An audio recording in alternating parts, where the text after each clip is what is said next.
Where the fuck did my backgrounds go? There we go. Let's see how are we doing this. Sorry guys, if anyone's in here, which it shows we have 0, so that's something. Just trying to figure out how to get this working.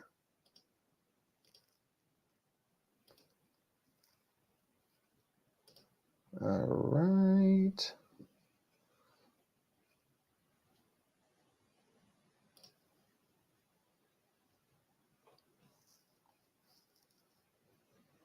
All right, cool. We got some people hopping in now. All right, sweet. I'm just going to add some people on right now. We got my co-host, Art from Task Force Doomer, and we got special guest, Mr. Wired, or Senior Wired from Wired Tight. So I'm going to pull them up now. There goes Art. Am I here now? Yeah, you're up. And then all right, cool. Here's Senior Wired. Wired's up. Hello there. How are you? Holy shit, your mic is so... Yeah, that's what I told them. What about now? That seems to be better. I haven't changed it, so... Oh, really? No. That's fucking weird. Maybe your kids are fucking with you. Just like pulling the gain knob around. Maybe. Let me... settings, audio. Yeah. I don't... Oh, here, how about this? My mic volume was up really high. That could be it. What about now? Sounds good. I can hear background when you talk, though. You can hear background when I talk? Yeah. Like, not like it's reverberating. Like, we can hear whatever is, like, deep in the background. That's weird. Because my setup's the tits, okay? No one's saying anything bad about this, all right? No, I know. I'm kidding. To everyone here, welcome. I'll scroll through some things right now. Myron, what up? We got Tim Harper. Hello, sup, motherfucker? Absolutely. Got White Trash Willie. Nihao Kailan. Now we got Sam Russell, the inside voices. Damn it, some of us are trying to sleep. What's up, Sam?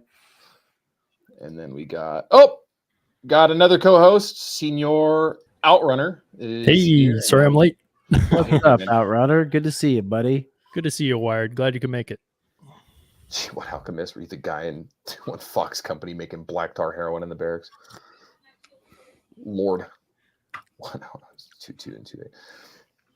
But what's going on, everyone? I know we started out a little different than we normally do. Apologize, I will not have my camera on at all this time because I can't find any of my masks so tonight it will be just this, but whatever. You guys are used to it at this point. So want to say thanks to everyone that has supported us. We hit 1,000 subscribers about a week ago now.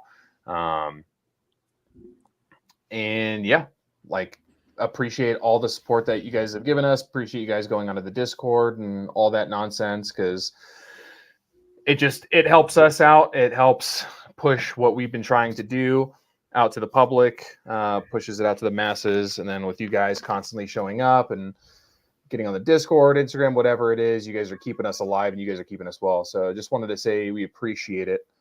But yeah, a new welcome. Myron, I feel like I've seen you before. But today we are going to be discussing why. And if anyone watched the video this week, it was serious. There was no real comedy to it. But really wanted to just discuss why civilian principles and, why we're going the direction that we are and why we're even here in the first place and what kind of led to that. So getting into the first question, I'll run it over to Wired first. Why did you start your channel? What pushed you in the direction that you're going in now? Just any why you want to give me and an answer, I'd be more than happy to take it. So it's kind of got like a multifaceted reason, like multiple things at the same time. I've always been a video production professional, so I've always had the desire to, tell stories visually. And I mean, but I started getting into it before like the word content creation was a thing, you know what I mean? But once content creation became a thing, um, I've always wanted to have my own YouTube channel. I just never knew what I wanted to make a YouTube channel about. And then around 2021, I had started. So I actually bought my first rifle in 2020 because of COVID. Like that, COVID really kind of sparked a thing in me to start getting into preparedness and buying guns and going to the range and doing all that kind of stuff. And then 2021 kind of came around and I was like, oh shit, I could make a YouTube channel about this stuff. Like I care about this. I think it's important. I'm passionate about it. Let's do it about this. And well, actually, okay. And then my dad actually passed away. And I came up with the term so I came up with the name Wired Tight because my dad was an airborne infantry guy, and he always used to tell me, whenever we talk on the phone, he'd always be like, all right, Josh, remember, keep your head on a swivel and keep your shit wired tight. I'll talk at you later. So when I started my channel, I decided to name it Wired Tight. And I sign off. I used to do it on every single video. I don't do it now.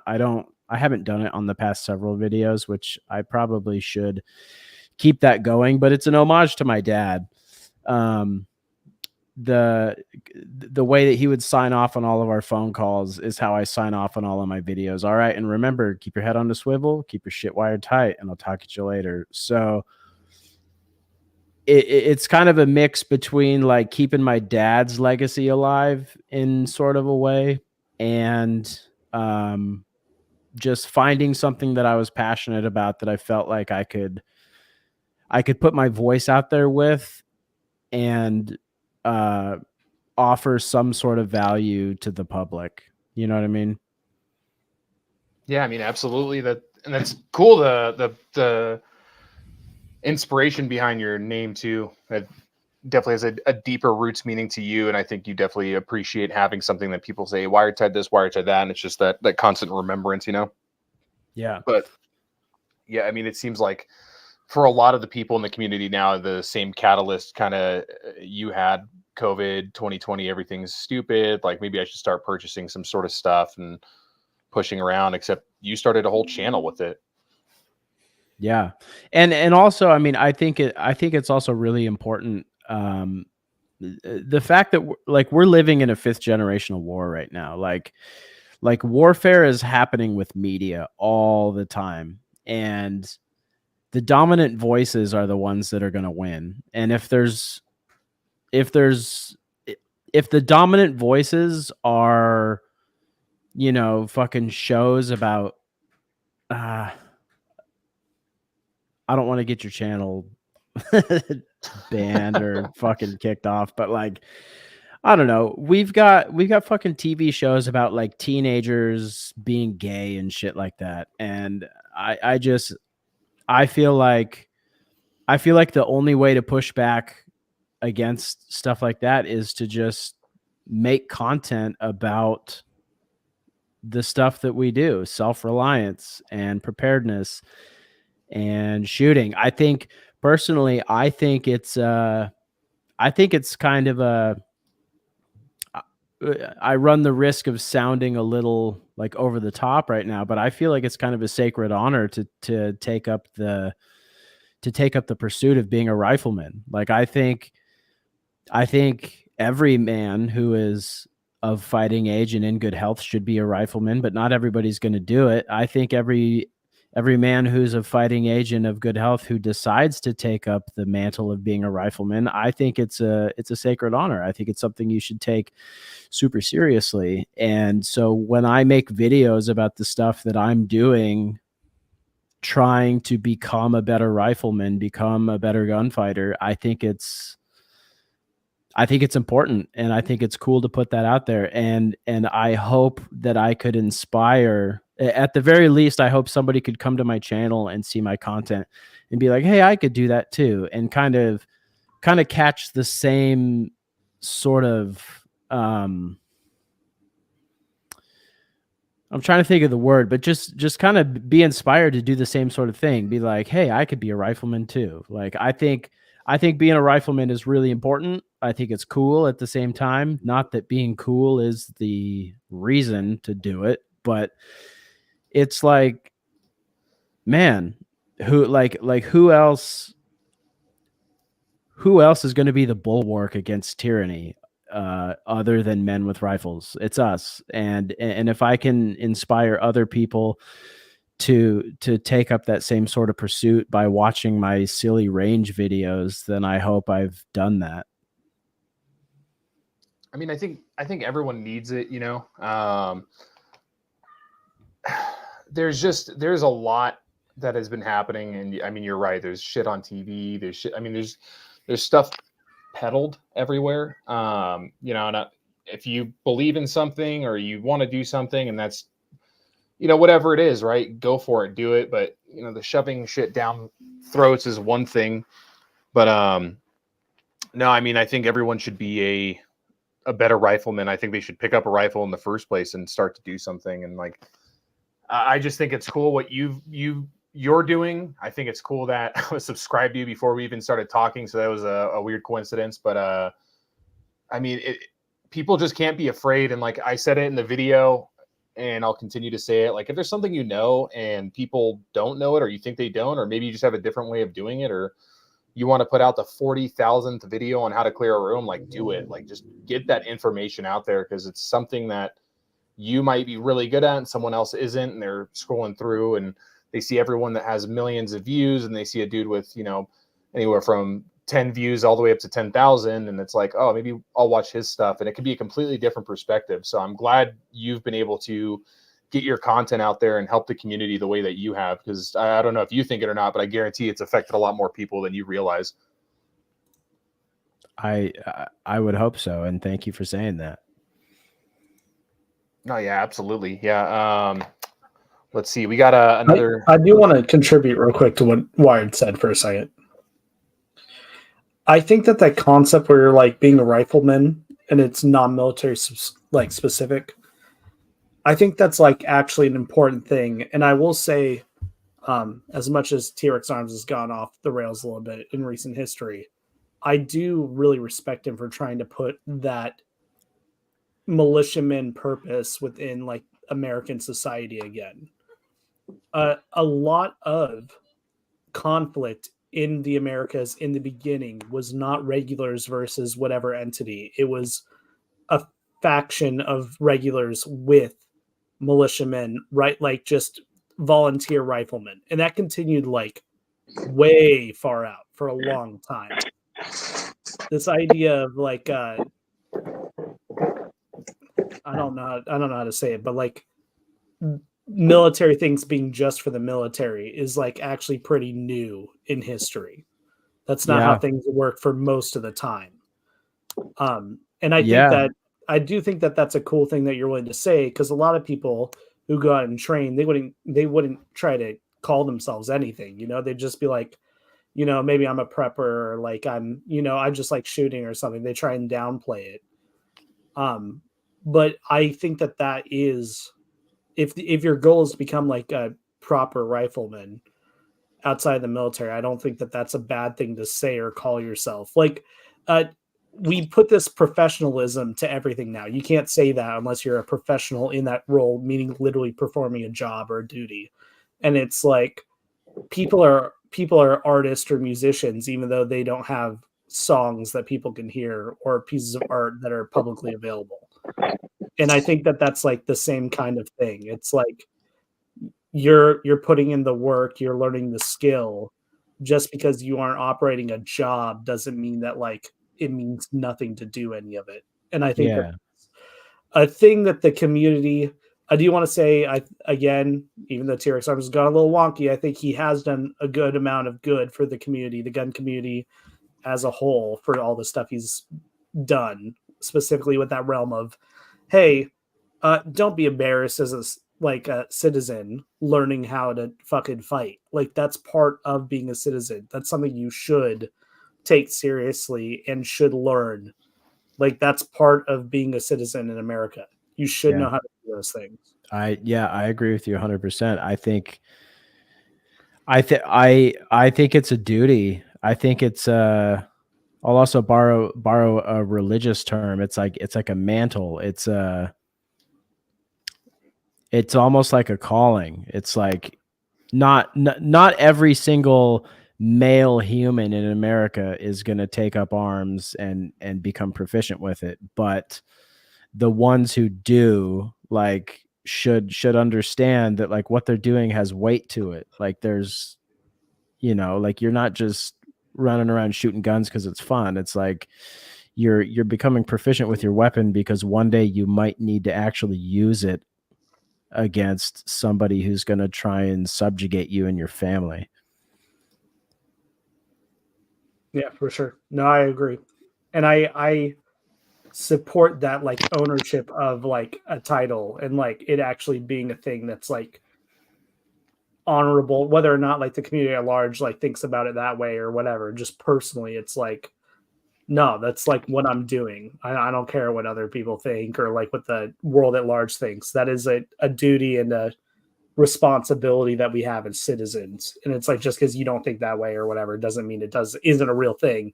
People in the comments are talking about irregulars, and rifleman is like a very specific like American cultural thing that's very unique, and it is, and it's something that shouldn't have died out. And it didn't really, like, operating firearms in like hunting, like at least having the minimal skills to fight against other things was like an average part of human life in America until like real recently, like historically really recently. And that's all those people were. They were just, they were hunters and trackers and, family men who were just willing to take their rifle and their skills hunting, which was a universal thing, and put them towards like a greater cause. So yeah, no, I really support that. When you were like very proud and prominent about calling yourself that, I respected that a lot. And I think that's a really important cultural shift that needs to start happening, and probably happening soon. That responsibility element. Yeah. I think calling is like probably the most perfect term. And I think someone said duty as well, but I mean, it really should be like that. Again, we've all said it at some point or another, like, you're born with these rights. You should probably like train to exercise them at some point or another. We watched this country kind of crumble the last few decades, and then even worse the last half decade. And I think being prepared to help your fellow man and your neighbor and your family, I think that should be like probably on a priority, probably top 5 things you should start focusing on as you get older and as you start to, I guess, relish in life, because one day it may be fucked. And if you're not there and you're not understanding what's going on and you think, oh, I'll be fine, I'll learn on the move, like, that's not how that works, and you're going to be shit out of luck. But Art, do you want to explain your reasoning behind Task Force Doomer and everything you've done for the last what is that now, 7-8 years? 6? I don't actually. I just want to talk about what got me into like the tactical stuff in general. Yeah, whatever stuff. Yeah. Because I've told that story a bunch. I've told it on another podcast, and I don't think it's as important. After watching your video, that was kind of the thing that I wanted to get into on the podcast part. And for me, it was 100% it wasn't 9/11, surprisingly. I think I was maybe too young to understand the gravity of that at the time. But for me, it was uh and like this is a whole story. I'm so sorry, everybody. But to me, it was the Ferguson riots, and then it was in 2014, and then the Baltimore riots in 2015. I was old enough to I was old enough to take things seriously. And I remember watching on the news when Ferguson happened. And I don't want to talk about the implications that started those problems because those are their whole own thing. Just the rioting is what actually got me start thinking seriously about like what it was that things could get so wrong so fast.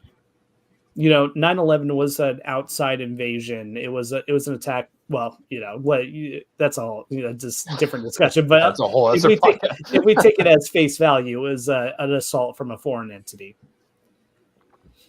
Was it? Yeah, really? but we don't need to go into that. Right? But the Ferguson riots in 2014 was the first time that I was alive, because I know that the 1992 LA riots occurred, and that was really bad. But the Ferguson riots was the first time that I was alive and could think more seriously about life, where I saw people on a dime switch from civility to absolute violence. And Ferguson wasn't that bad compared to Baltimore, which was just the next year. And that was the thing that really made me think like, oh, things could be super bad super fast. Like society is living on a knife's edge blade. Things are just propped up now, and they can easily become not propped up at a moment's notice. And we are just continually praying that they stay the way that they stay right now. Dude, I'm going to be in Baltimore on election night, and I'm kind of not happy about it. Oh, man. I wouldn't do that. That sounds like a horrible plan. What the fuck? I'm going for a convention with one of my clients that I do content for. So, well, best of luck, dude. Yeah. Yeah. You better be caring, man. I think we're flying, so I can't. You can fly with a gun. You just gotta fucking do it the right way. I don't think you can. I don't think you can to Baltimore though, because Baltimore is like super strict about that. Yeah, I don't know. But another part of what made me get really serious about those two events is the blatant and obvious manipulation from the media. That was the two things that made me realize, like, oh, the media really is just not real, and the government actively lies to you. That was the thing that was the second thing I got from them, and that's what kind of spurred my like real concern of like society as a whole. And as a great example, neither of those are referred to as riots, even to this day. Ferguson is considered as an unrest. If you look it up, it's the Ferguson unrest. And the Baltimore is referred to as the Baltimore protest. Neither of them are referred to as riots, and the word riot is still repeatedly refused to be used online currently if you try and look it up.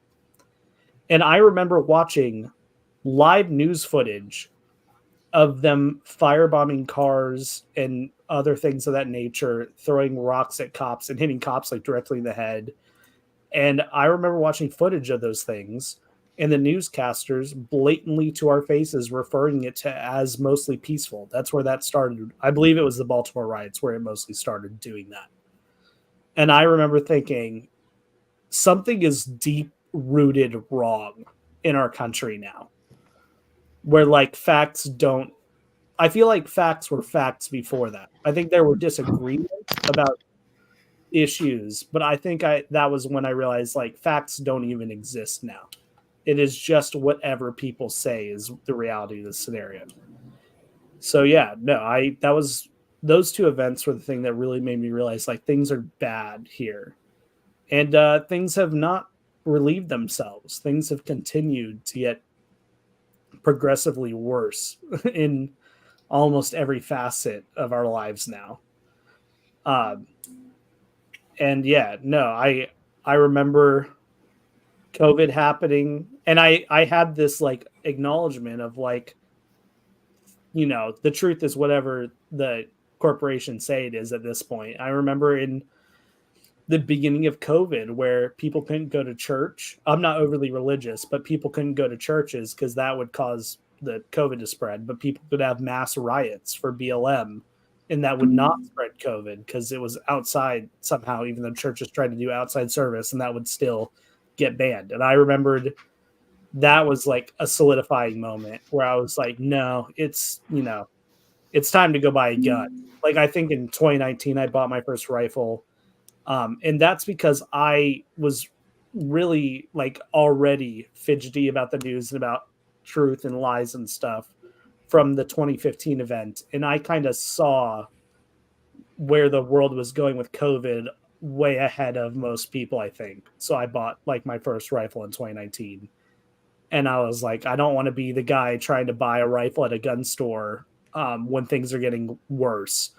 And then I witnessed that exact thing happen where COVID started taking off and people were around the block at gun stores all across America. So yeah, that's it. If you live through those things and you still trust the government or the news in any capacity, I don't know where you're at. I don't know how you live through those things and you're just like, yeah, they're all batting 100. It doesn't make sense to me.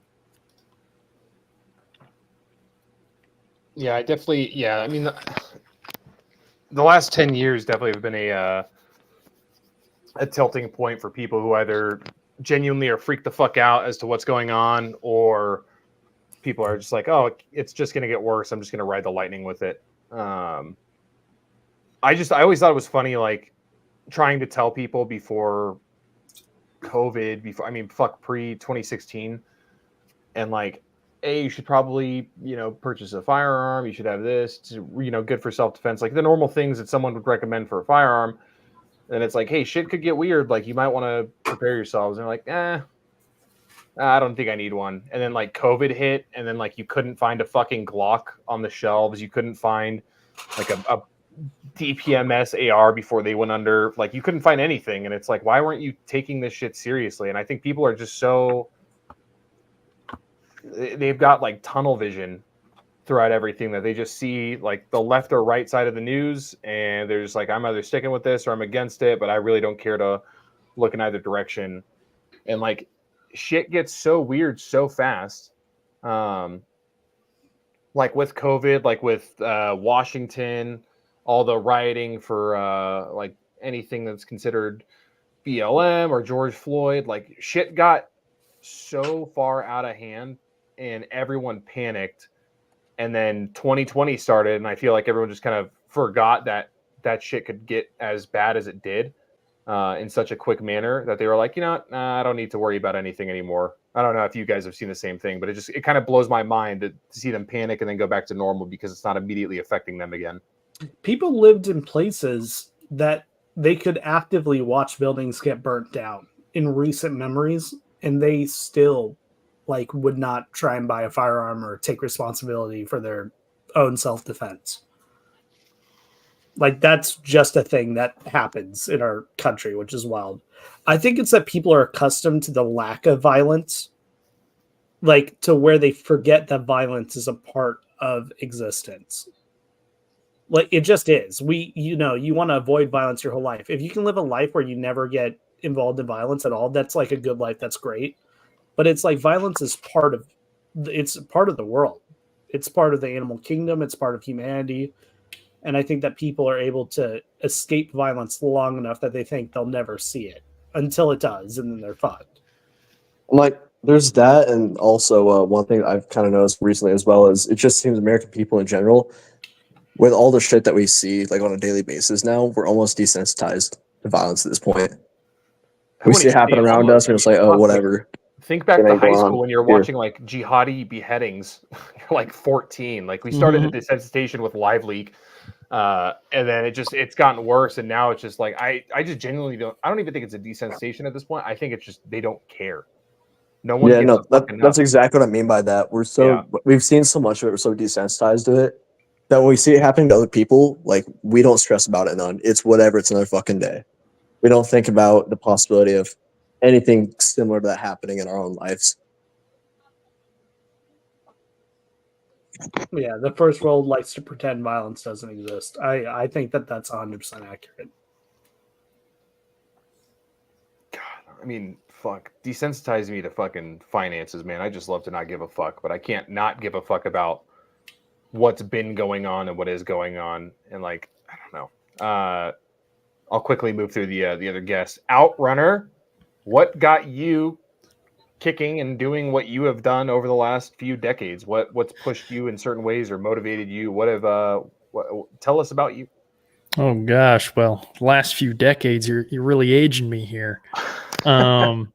Well, I'd say around 2012, 2013 was when I first kind of became aware of kind of a lot of things that artists brought up as far as just the disingenuousness of the media and how facts weren't really reflective or reality was not reflective of the quote unquote facts that were being given to us about current events, whether they be overseas, whether they be on the home front, or Ferguson, Baltimore, Middle East. That was kind of when I first had become aware of it and slowly kind of went down the rabbit hole of, things kind of seem to be devolving. Maybe I should have my finger on the pulse here. Maybe I should try and figure out what's going on just so I'm at least informed, even if there's nothing that I could have done about it, at least I can know what's happening. So there'll be a little bit less confusion and I'll have kind of an answer to that why question.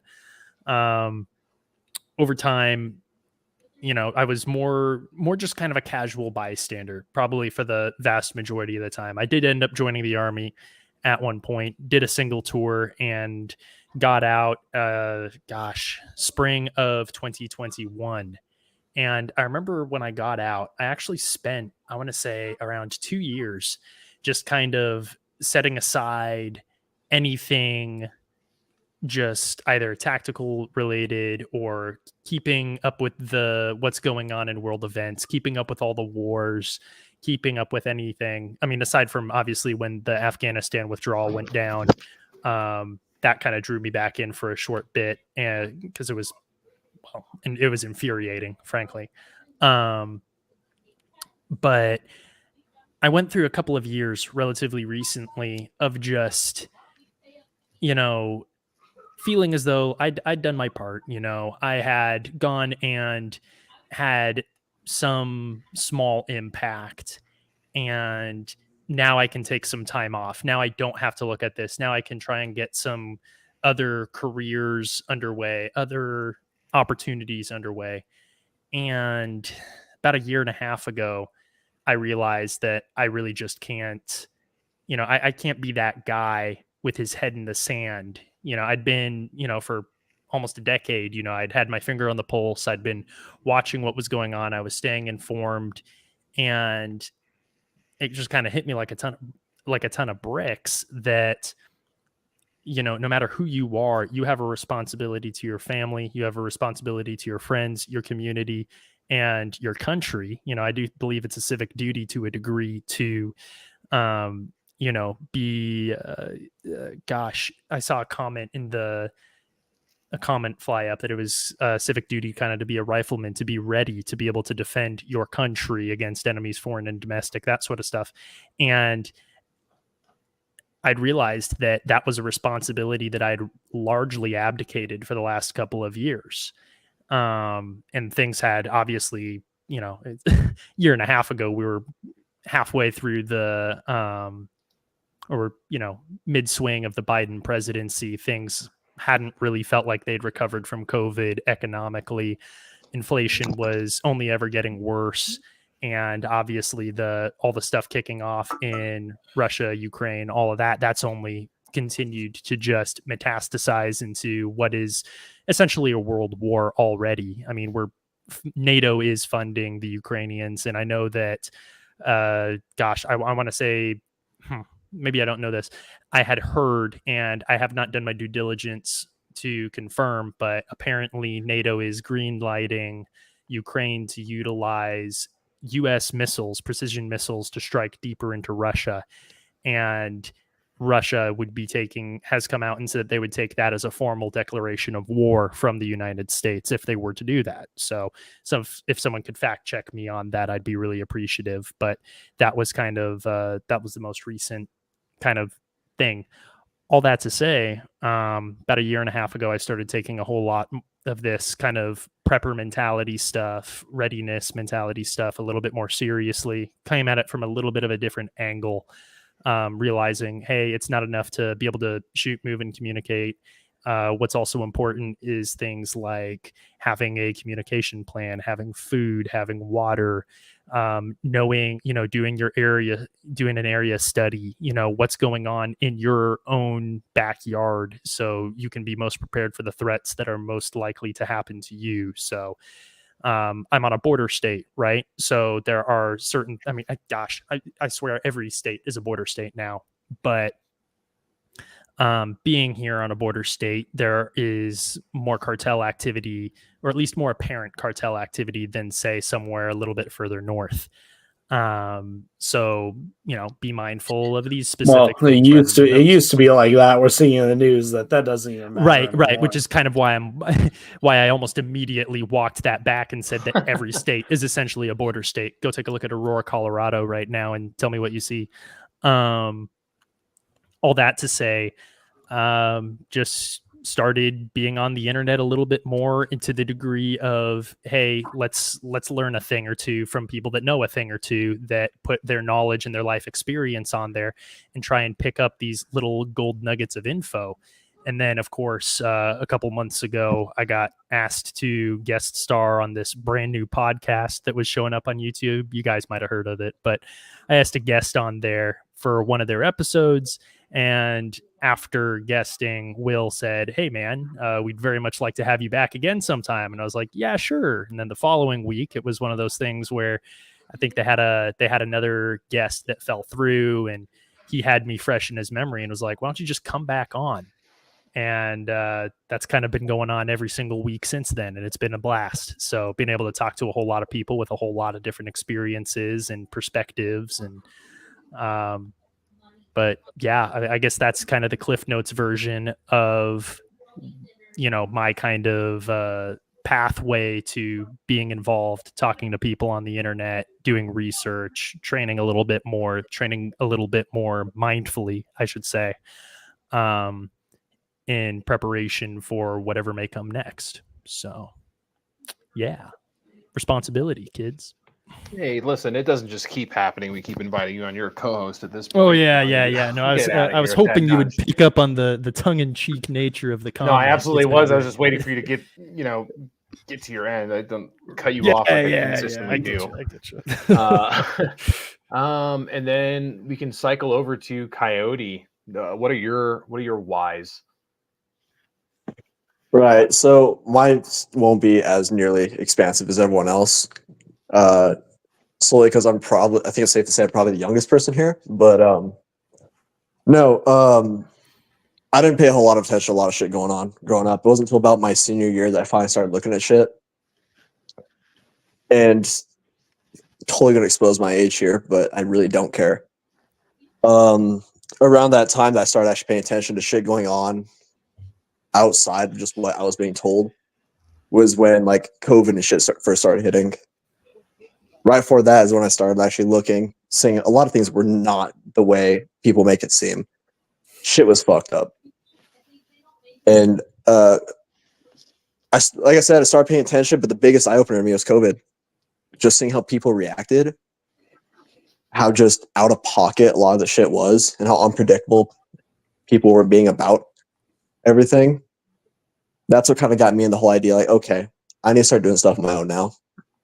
Especially because with the rest of my family, they don't really pay attention to that stuff. Like my parents even straight up told me as well, they choose to be oblivious to everything going on because it's just easier that way.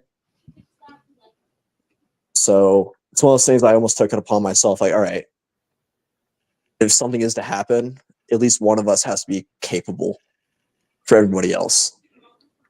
And that's just kind of what I decided to end up doing.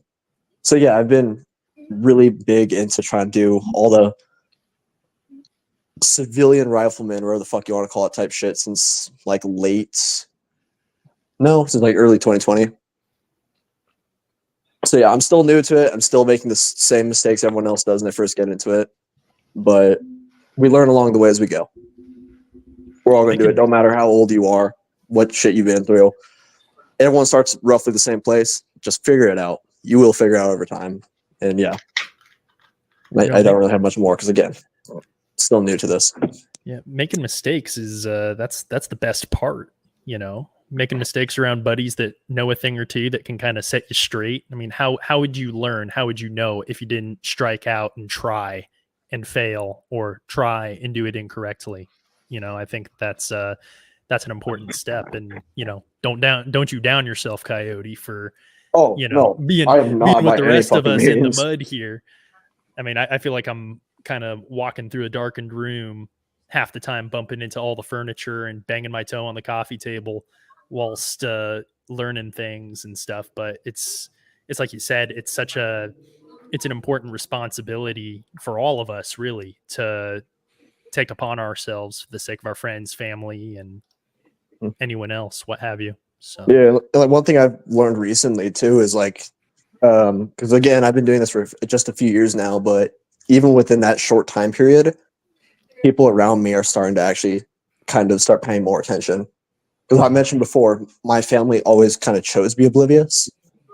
Right. Now, like, they're kind of paying attention a little more now than they were in the past. To the point that, hell, my dad went and finally bought a gun for the first time in his life. God bless him. So, people are really starting to pay more attention to politics now than they used to. People are kind of, you know, like I've noticed a lot of people switch political affiliations in the past year, essentially, over politics, which is wild. I mean, this entire administration, you'd be hard pressed to find anyone who could be considered even remotely a common man who hasn't been financially disadvantaged by current policies and inflation and rising gas prices, food prices, what have you not. So that's if there's anything that's going to get people to be more politically active, it's going to be economic. And the same group is going to win again, and everyone's going to be confused and just go along with it. Perhaps. Yeah, no, we've talked about that before. I think we're watching blatant. Hey, you guys don't like what's happening? Well, there's a different agenda. Oh well. Yeah, be careful. YouTube still gets rid of people for. I'm talking about Lucas Botkin versus I don't know what the dirty Civ guys that want to fight him. That's what I'm talking about. Definitely not Kamala Harris and Trump.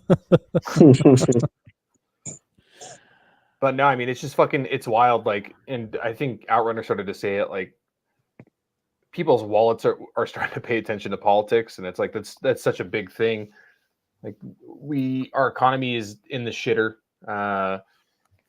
You can't afford to fucking live. You can't afford to do anything. Like, if people thought they were slaves to the machine before, it's real bad now. I think most Americans are suffering with their work to time off or freedom ratio. They're just getting fucking bodied by the government right now, and there's just not a whole lot we can do other than try to vote these people out of office. But at this point, who knows if that even is going to do anything? Because I sure as shit don't fucking know if it will.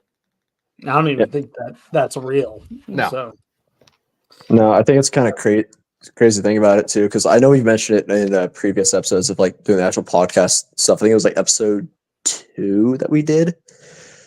How we mentioned with things going on, like it's great that more people are paying attention, but at the same time, it also makes things a little worse because more people paying attention, a lot more people are getting a little more erratic with their lives, and it's kind of causing problems in their own right. So it's a weird, like, gray area. Yeah, in a well functioning society, people shouldn't be making podcasts like this. That's like the honest to God truth, I think. So we should be whining about like why our gas systems and our fucking ARs are making me eject at 2:00, not 3:00, versus like why the fuck can I afford to fucking jork? You know, like it's shitty. Yeah, if things were great, I wouldn't be here. So probably be asleep right now, actually. Yeah, I probably would have picked up contracting or some shit. Yeah, no, I might have stayed in, honestly, if things weren't so if things were a little bit more straightforward, I think I might have stayed in the Army. But they aren't, and these are strange times. So yeah, I've been a huge advocate of get the fuck out or don't join. There's like, unless you are ready to pipeline your way through like the queue or some sort of soft thing or whatever, like if you're thinking I'm going to join to serve this isn't the right time. It's 100% not the right time. It's all politics. It's been politics for the last like 4 or 5 years. I mean, since COVID, essentially, like it's been pretty destabilized to a point where it's just everyone wearing knee pads, fucking cum guzzling, trying to get to the next rank. It's not good. Like if you have been on the fence about it, get out. The grass is greener on the other side. I can promise you that. And it's not worth your sanity. Like the military's at the highest suicide rate it is now. People are fucking just offing themselves, trying not to think about how stupid it is and how much time they wasted. Like it's getting bad. So I can't say it enough. Get the fuck out if you're on the fence, and if you're thinking about joining, fucking wait until war. It's not going to get better right now unless we're actively in some conflict, which sucks to say, but like, man, does it suck. I feel like there's definitely a few like different occasions that if you want to join, go right the hell ahead. But if you're trying to go combat, no, stay away. Now is not the time. You will get screwed left and right. Yeah, it's a great way to go in and learn a hard skill if you have no other prospects and need 3 hots and a cot without going to the jailhouse. But yeah, what Coyote said as far as combat related jobs, that's can't really recommend that. Not at this point. Really quick to answer someone's comment or the question. What are your thoughts on the Glock 44 for cheap training, which is in 22 LR for those who don't know? I would skip the Glock 44 entirely. That thing actually does suck. Go with literally anything else. The Taurus, I think it's the Taurus LR, or not the LR. God damn it. Wow, I'm totally drawing a blank. There's a fucking Taurus goddamn 22. It looks pretty high speed, but it's a cheap 22 and it works really well. And then any of like the Ruger Mark whatever the fuck series for a 22. Like if you just want something that you can train with and you have the extra money to dedicate it to a 22, I'd go with that. Other than that, I would go with just your standard police trade-in Glock or anything else that is available. But you can get a police trade-in for like $200 to $400 depending on the condition it is and what model. If you're not going to get like a usable weapon, just buy the airsoft fucking Glock, dude, instead of a 22. It's like half the price. You'll just get to use the weapon mechanics and stuff. I was gonna say, are you wanting to train or are you wanting to plink? Because to me, those are two different things. Also true, yeah. Like, if you're wanting to train, I would say go with something in 9mm because, like, I mean, I've shot one of those Glock 44, the 22. That's not it, man. No, dude. I mean, I've had multiple jams with it. Multiple malfunctions, and also, I mean, there's absolutely no recoil, so you're not really. At that point, just buy an airsoft gun for half the. You're not dealing with recoil or anything. Yeah, you're really not getting better at shooting by shooting a 22 pistol. Yeah, the most you're gonna get out of it is just ergonomics, just familiarity with that. Since almost every 22 now is based off another fucking weapon system. You can have fun with it though. Like if your goal is to have fun and plink some steel, then by all means, like go get the Glock 44, or maybe something else that might be a little bit more reliable. But like if you're trying to train, I would not try and I wouldn't think of training synonymous with 22 LR. Like if you're going to train on a pistol, like at least shoot 9mm. I'm like, hell, you don't even have to shoot. Like our friend G Watt is saying over here, dry fire. Yep. Yeah, people give it fucking shit, but It helps. It really fucking True. does. The Well- vast majority of my training is dry fire. So if Yeah. you're not doing dry fire, I don't know what you're doing. You must have, unless you have a lot of money, unless your name is Lucas Botkin. There you go. You're, Lucas Boykin. hey, you know what? The guy can shoot. Yeah, I'll give him that. He The can guy shoot. can He can shoot fast and well, but no, But I mean it's- like the whole like just get a 9mm. Like I've always been a firm believer in either airsofting to get the mechanics down if you can't afford even a 9mm at that point, or maybe I don't like guns and I want to get it, whatever. But I 100% believe in like training on the caliber you need to use, because you can train on a 22 all you want, but then the moment it comes time for you to transition to a 9mm, like that jump in recoil, while it's completely minimal, if you haven't been training on a 9mm, or this is your first time shooting it, like it's going to surprise you and you're not going to be as good as you thought you were going to be. Yeah, I mean, getting your shots back on target is going to be harder. Like you have to learn how to manage recoil.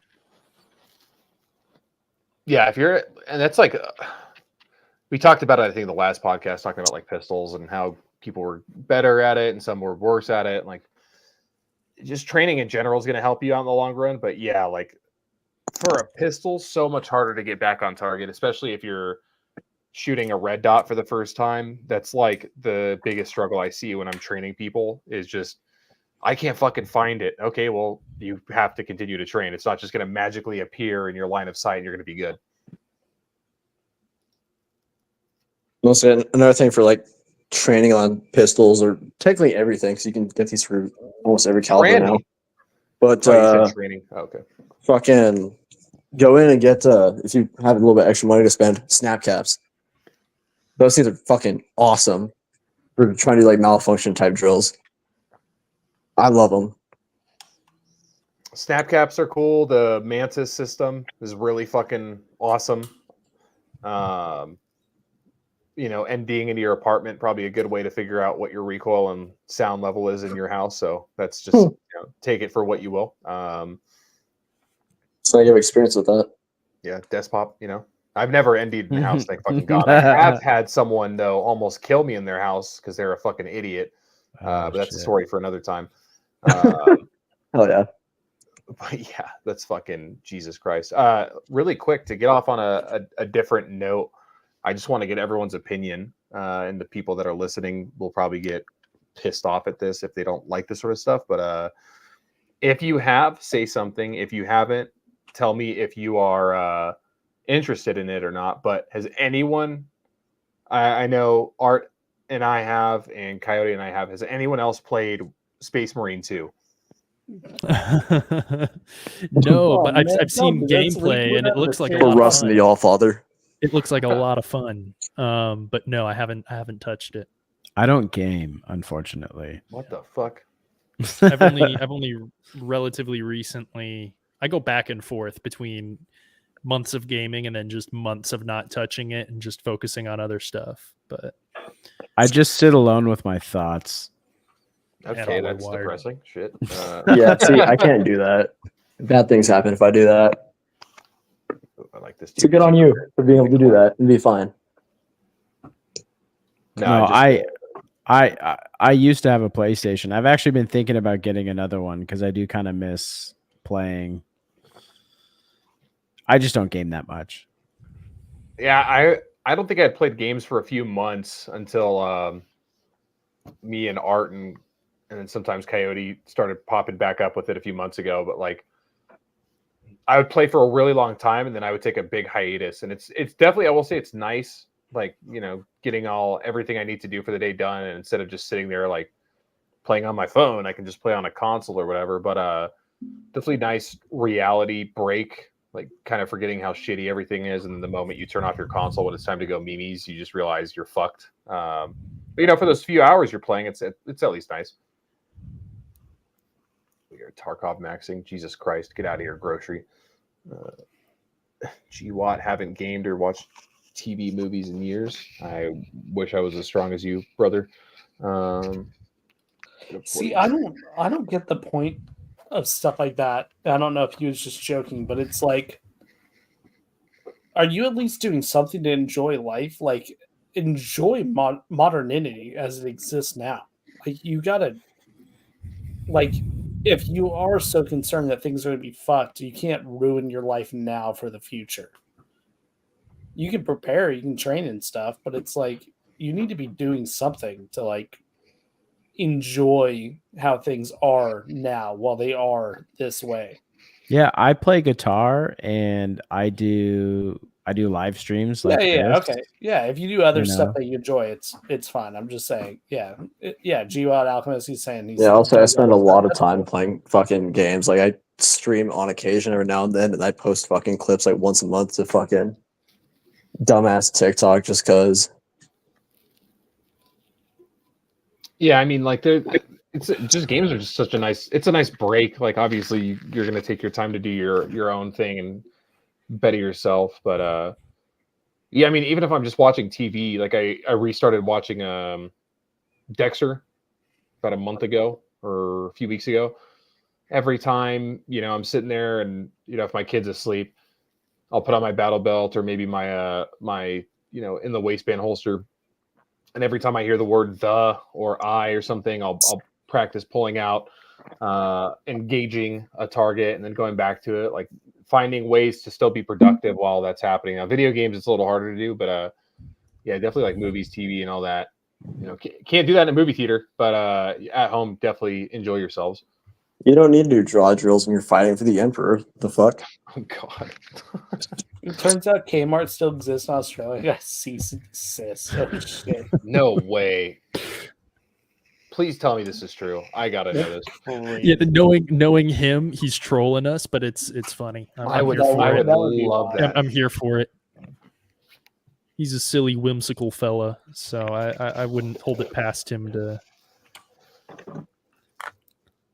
be making a funny out of it. So we're now we've all gone over the whys as to why we're even here. Oh my God! He's right. You could just put unsafe stuff there. Yeah, you did. You do anything once. That's true. How? And again, this might be something that'll piss our viewers off. How did the debate make you feel this week? Didn't watch it. Didn't waste my time. The last one was a joke. And from what I understand, this last one was too. So I'm not wasting my time. Valid. Okay, that's a valid response. What about the rest of you guys? Yeah, I'm a big policy guy. I do like to track how policies held by different politicians, not just the ones running for office, but anyone who's at least somewhat prominent or say in charge of the area that I live in. I do like to do my research and kind of get a pulse of what they're supporting at what time and how it's changing over time. Now, I don't have an issue necessarily with, as the times change, a politician changing their stances on things as more information becomes available or more technology becomes available. My issue is generally with I support this, now I don't, now I support that, and the back and forth, the flip-flopping, as it were. I don't know, aside from an abortion stance, and abortion's really always the big one there. There was another one that seems to be pretty consistent. I don't know what Kamala Harris stands for, so that's always just kind of frustrating. I don't think she knows what she stands for at this point either, to be completely honest. She doesn't. I mean, she went from gun control to all of a sudden not gun control on the what do you call it, on the debate. And then there was a lot of hoaxes or a lot of just misinformation and smearing, that was coming out as well. And it's just like anyone that has a simple search engine can debunk all of this. There's one thing actually in particular that really took me aback, where she said that we had no troops in an active combat zone now. And I'm sure that was a groaner for most of the people either listening in or on this panel right now. Because it's just simply not true. Dude, I fucking love the reel where it's that part of the debate, and then it pulls out. It's a bunch of troops that are like, "Where the fuck are we then?" I saw that. Yeah, I did see that. Yeah, they were. That was a pretty funny one. But it's just one of those things where it's like, I want to be able to take these candidates at face value However, I mean, it's quite clearly, the interest is not within, truth or reality. It's all just for show. Now, far more on Kamala's side than Donald Trump's side, and it did really seem at times that he was debating the moderators as well. I know they were pushing back when he was talking about the cats and dogs being eaten by Haitian migrants up in Ohio. Real quick, and it's just wait, real quick, because you brought it up. Yes. A ABC whistleblower, as of today, came out with a affidavit through a lawyer, a sworn affidavit saying that ABC essentially rigged it on purpose. That they fed all the lines to Kamala, all the questions to Kamala. Well, and you can, and that they were going to only language. Fact check Trump. That's no surprise. You can totally, if you go back and you watch just clips of her body language, aside from the fact that she's insufferably smug, the whole entire time, you could tell she's not thinking about any of these questions. She's not contemplating the answers. Every single thing that she answered was a predetermined sound. It was a soundbite. It was already practiced. It was already very well rehearsed. There was no, I have to think on my feet to critically answer this question.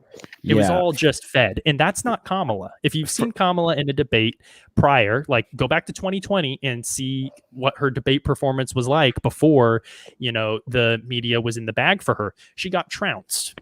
The floor was like she was used to mop the floor by Tulsi Gabbard. That's the one that always gets pulled back up. There's a now infamous clip. I don't understand. One of the mods was Kamala's sorority. You see, this doesn't surprise me at all. This doesn't surprise me at all. I've heard that. I saw that one other place, but I didn't know whether or not to believe it. But yeah, and again, it seems our viewers are spot on with all this. I'm preaching to the choir here. Everything about that debate, the way that it was, the way the questions were, the way the moderators were fact-checking Trump on things that anyone could look up and see was truthful, whether it be cats and dogs in Ohio or his economic policy record or his in vitro fertilization policies and stances on abortion. The guy was saying stuff that could be actually looked up and confirmed, and they were calling him a liar essentially on there. And it's like, okay, if he was so bad, it would be evident. It would already be apparent. You wouldn't have to tell us all of the, there wouldn't have to be so many, forces against him, so to speak, if he was really this evil, quote unquote, literally Hitler individual. I'm going a bit off the rails here. Didn't mean to turn this into my own personal segment talking about the debates, but I was really disappointed by how it was run. I think that there was potential there, obviously, and I think the American people really did want to see, hear about, what are they going to do about the inflation? What are they going to do about out of control government spending? And none of those two really got brought up.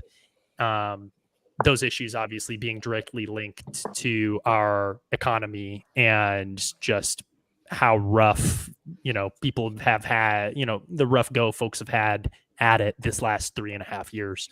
I'll hop off my soapbox now, but I was disappointed. I was really disappointed in it, frankly. Really quick, before we continue on with this topic, let's pause that. We had Red Dawn Readiness join us. What's up, man? What's going on, fellas? What's up, dog? How you doing, brother? What's going on, Wired Tight? I've been listening to the stream. I just had to set my dogs up and take care of my wife and kids and stuff. So hopped in a little late, but you guys have been doing some really cool stuff, and I liked all the whys. And that's glad you're on. I mean, now we can ask you why. What's your why? That's the whole point of this. But what's your why, man? Yeah, I mean, my journey's been kind of long. I've probably been at the entire prepping thing. I started prepping before I got into like being a rifleman. I kind of didn't have the funds and thought it was out of my scope for a long time. And then honestly, guys like Lucas over at T-Rex Arms and Risky Krisky just kind of made it more realistic for civilians to train in that manner. I was the type of dude who was watching Alex Jones in like 2003 as like a 9th grader.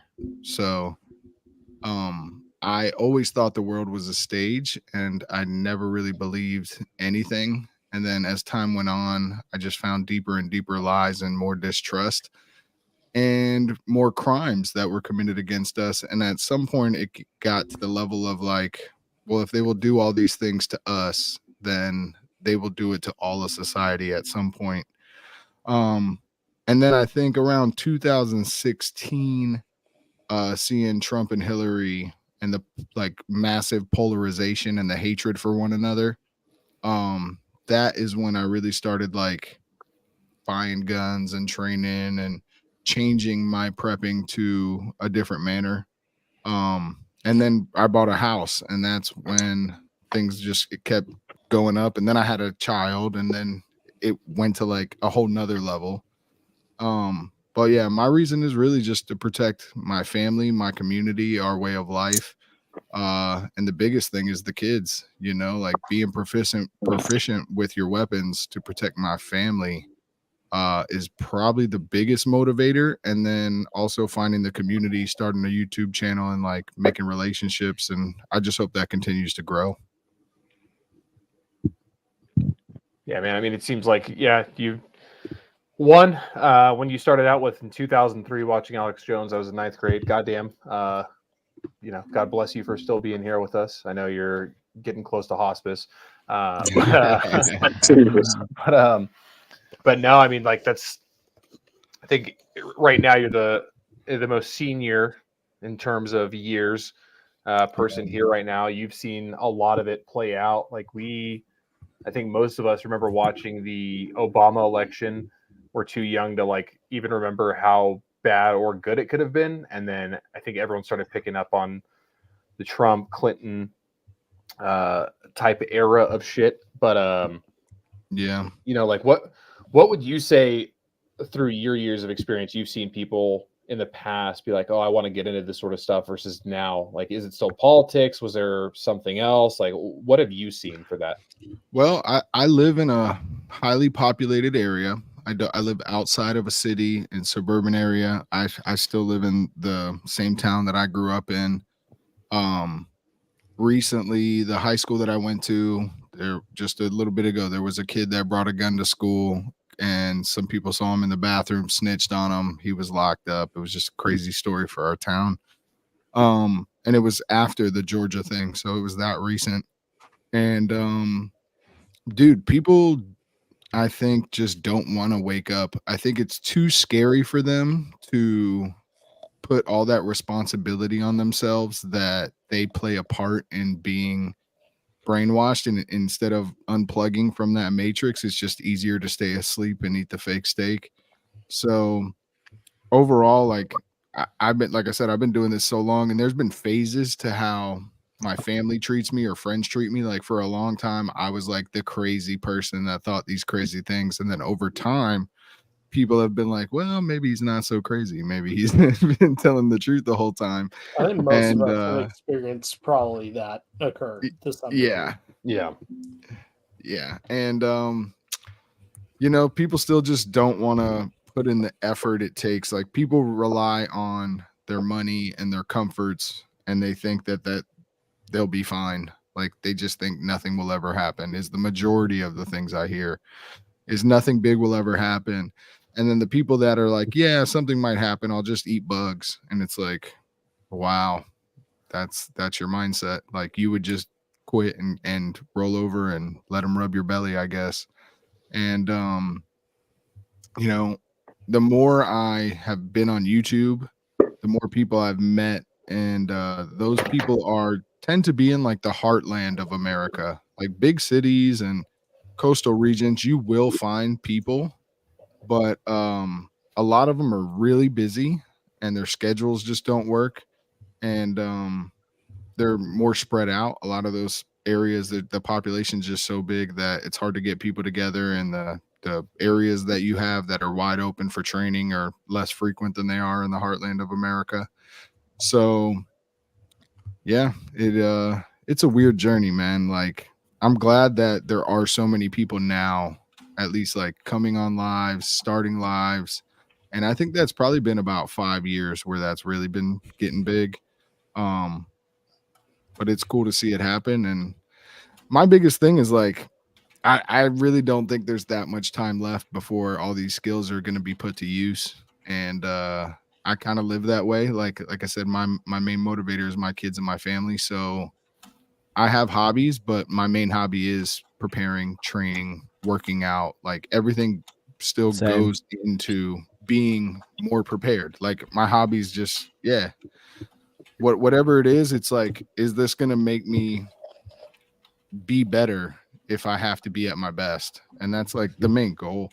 And I'm a former athlete, so like that motivation is normal to me. Like it's normal to have everything focused around your physical goals. And then spiritually and everything else like that. If you follow my channel, you know we talk about that stuff a lot too. God damn it. Yeah, I mean, it's nice having you on, one, because you push out good content, you're doing a service to the community, but the other part of it too is like you having that age gap where you're not a boomer essentially. Like, you know, there's people that are, you know, in between us and you with age differences, and they act like they're retarded. I think my generation is a blend of like either you're really into it, which is far and few between, or you're just completely asleep. And we're that middle gap between like Gen Z and Gen Z millennials and Gen Z. X.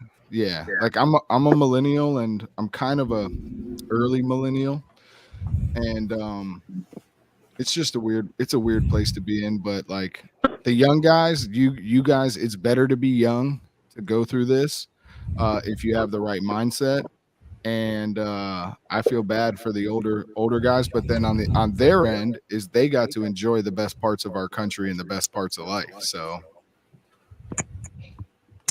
yeah, that's also very true. I mean, I think for the most part, there's been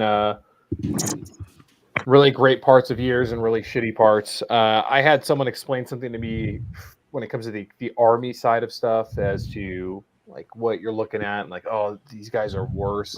And I kind of think of it more often now than ever, which is like shit isn't getting worse. Just as you get older, you're just paying attention and seeing more of what's under you.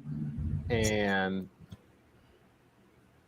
I tend to believe that more often than not now, because it's like, yeah, that feels true. Like as a kid, you don't have a fucking care about the world, but once you start hitting your 30s, it's like everything's fucking terrible. I can't afford to piss. Like, I don't know if you guys feel the same way, but that's how I felt the last 2-3 years on things. I mean, it's definitely worse than it was before, but I don't know how much worse, just because I paid a lot more attention to it.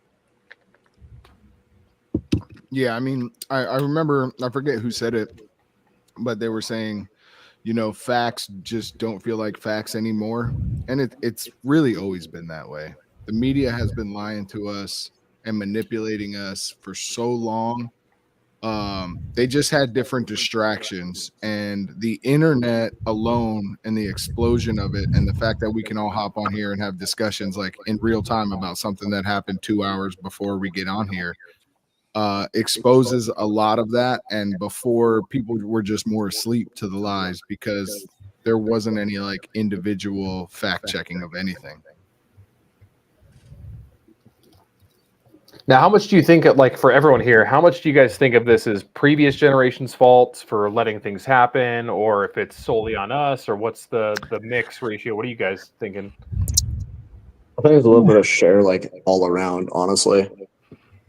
Because, like, yeah, things definitely have changed in a while, but fucking, I'll say for like everyone around my age group, it's like, all right, half of us are retarded as fuck. Like, I despise being around people my own age half the time because they just don't give a fuck about anything aside from fucking clout at this point, and it's dumb as shit. Yeah, but Coyote, isn't that like the older generation's job to raise them up to not be that? So doesn't that also still fall on them? Oh yeah, no, it does. Like I said, it goes all around for the most part. The only reason I am calling it like Gen Z specifically is because that's what I know the most. but like it does. I do fully believe it kind of falls within everybody. It's not just one group that fucked it up. It's just continuous people kind of bringing it down. Power of the monopolies and oligarchies. I think it has nothing to do with the actual society at all. I think that if the people in charge, if they weren't purposely fucking over the whole society, how the younger generations are right now would be perfectly fine.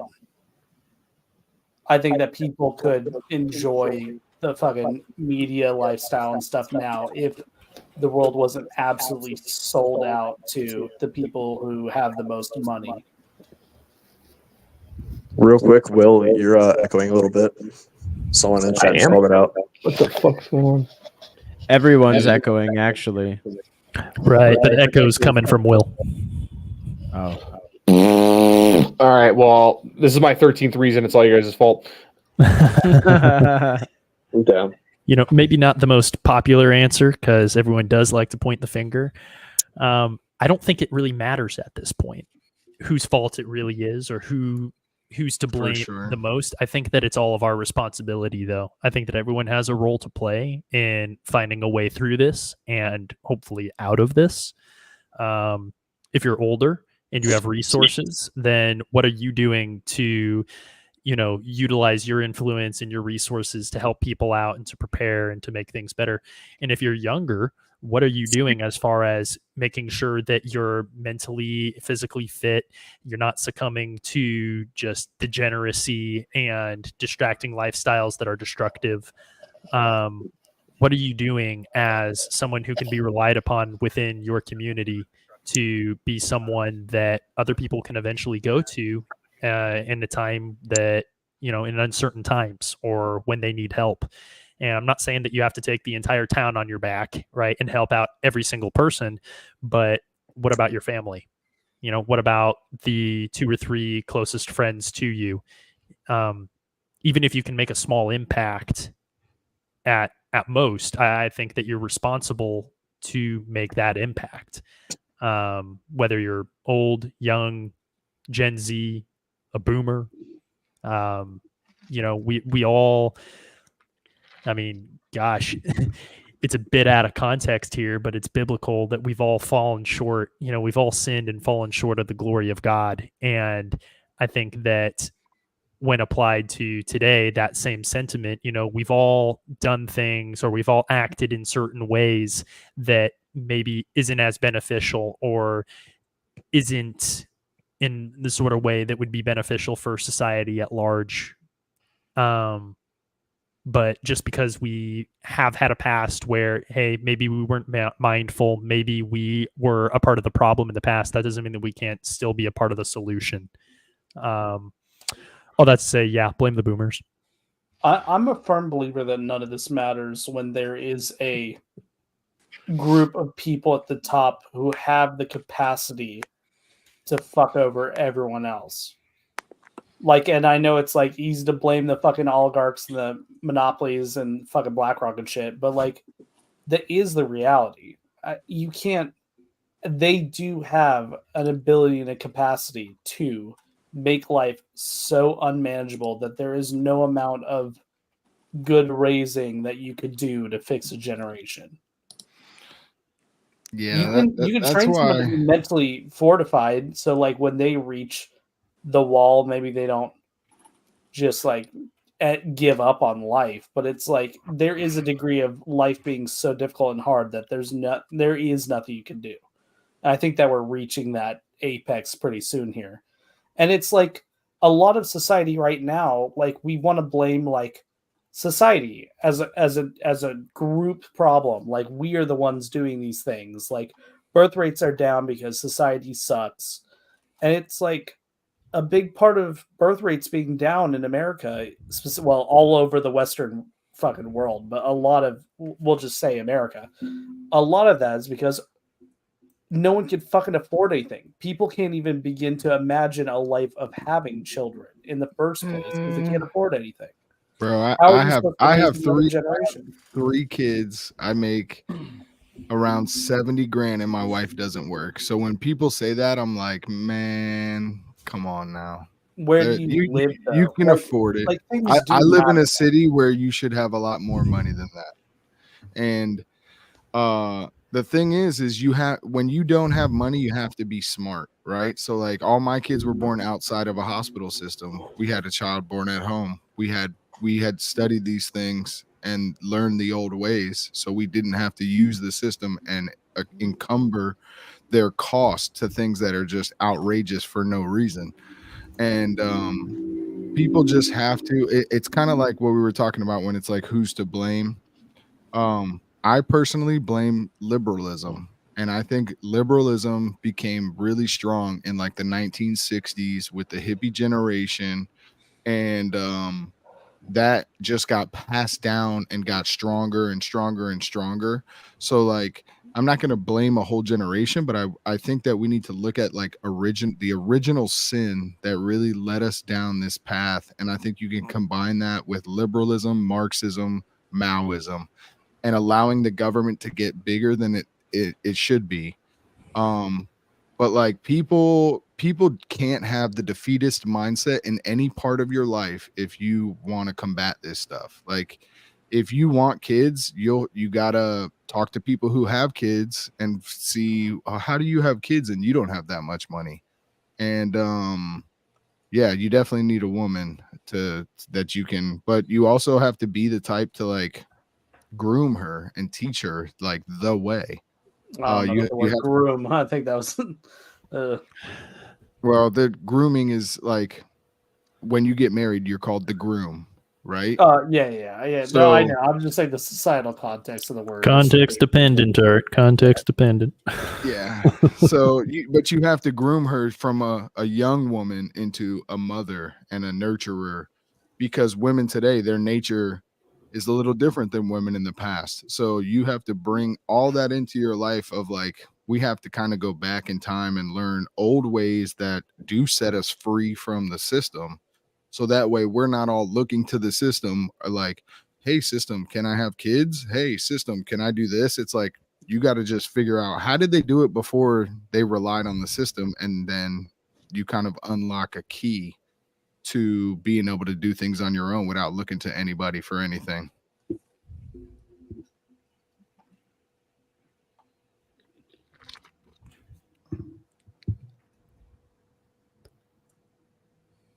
Okay, cool. Now that I've confirmed that the echo's not bad, I don't know. With the whole kid thing, like, I think there's certain parts of the country that are way more fucked than they need to be. I also think people just shouldn't be bringing kids in that aren't ready to. I think that's just there's a lot with it. I will say though that if you have the opportunity to bring a child into this world, and you're never going to be good enough. No one's ever going to be able to like be as financially set off or financially well off as they want to be. But if you have that opportunity, I think you should take it. Now, if you can't spend a week without getting a fucking ticket or going and buying your nearest baggie of meth, you probably shouldn't have one. But definitely think having that family life is good. I think we're just so overinflated now. What the fuck? I do have a legitimate question about the child thing since we're on the topic. Sure. All of us are in agreement that things are about to get really fucking stupid. Like essentially everyone agrees with that. Yeah. Like a lot of people, like I'm always 50-50 on believing statistics or polls or whatever, but a good amount of Americans believe bringing children into the world isn't worth it because things are going to get bad. They like cite that specifically. I think that's bullshit. Okay, but let's assume that assertion is accurate. Let's just say that that's people truly are like things are. I've watched things get worse for like 15 years, like all 6 of us have. What is the logic of bringing a child into a world that you think is going to be crumbled into ash? What is the logic of that concept?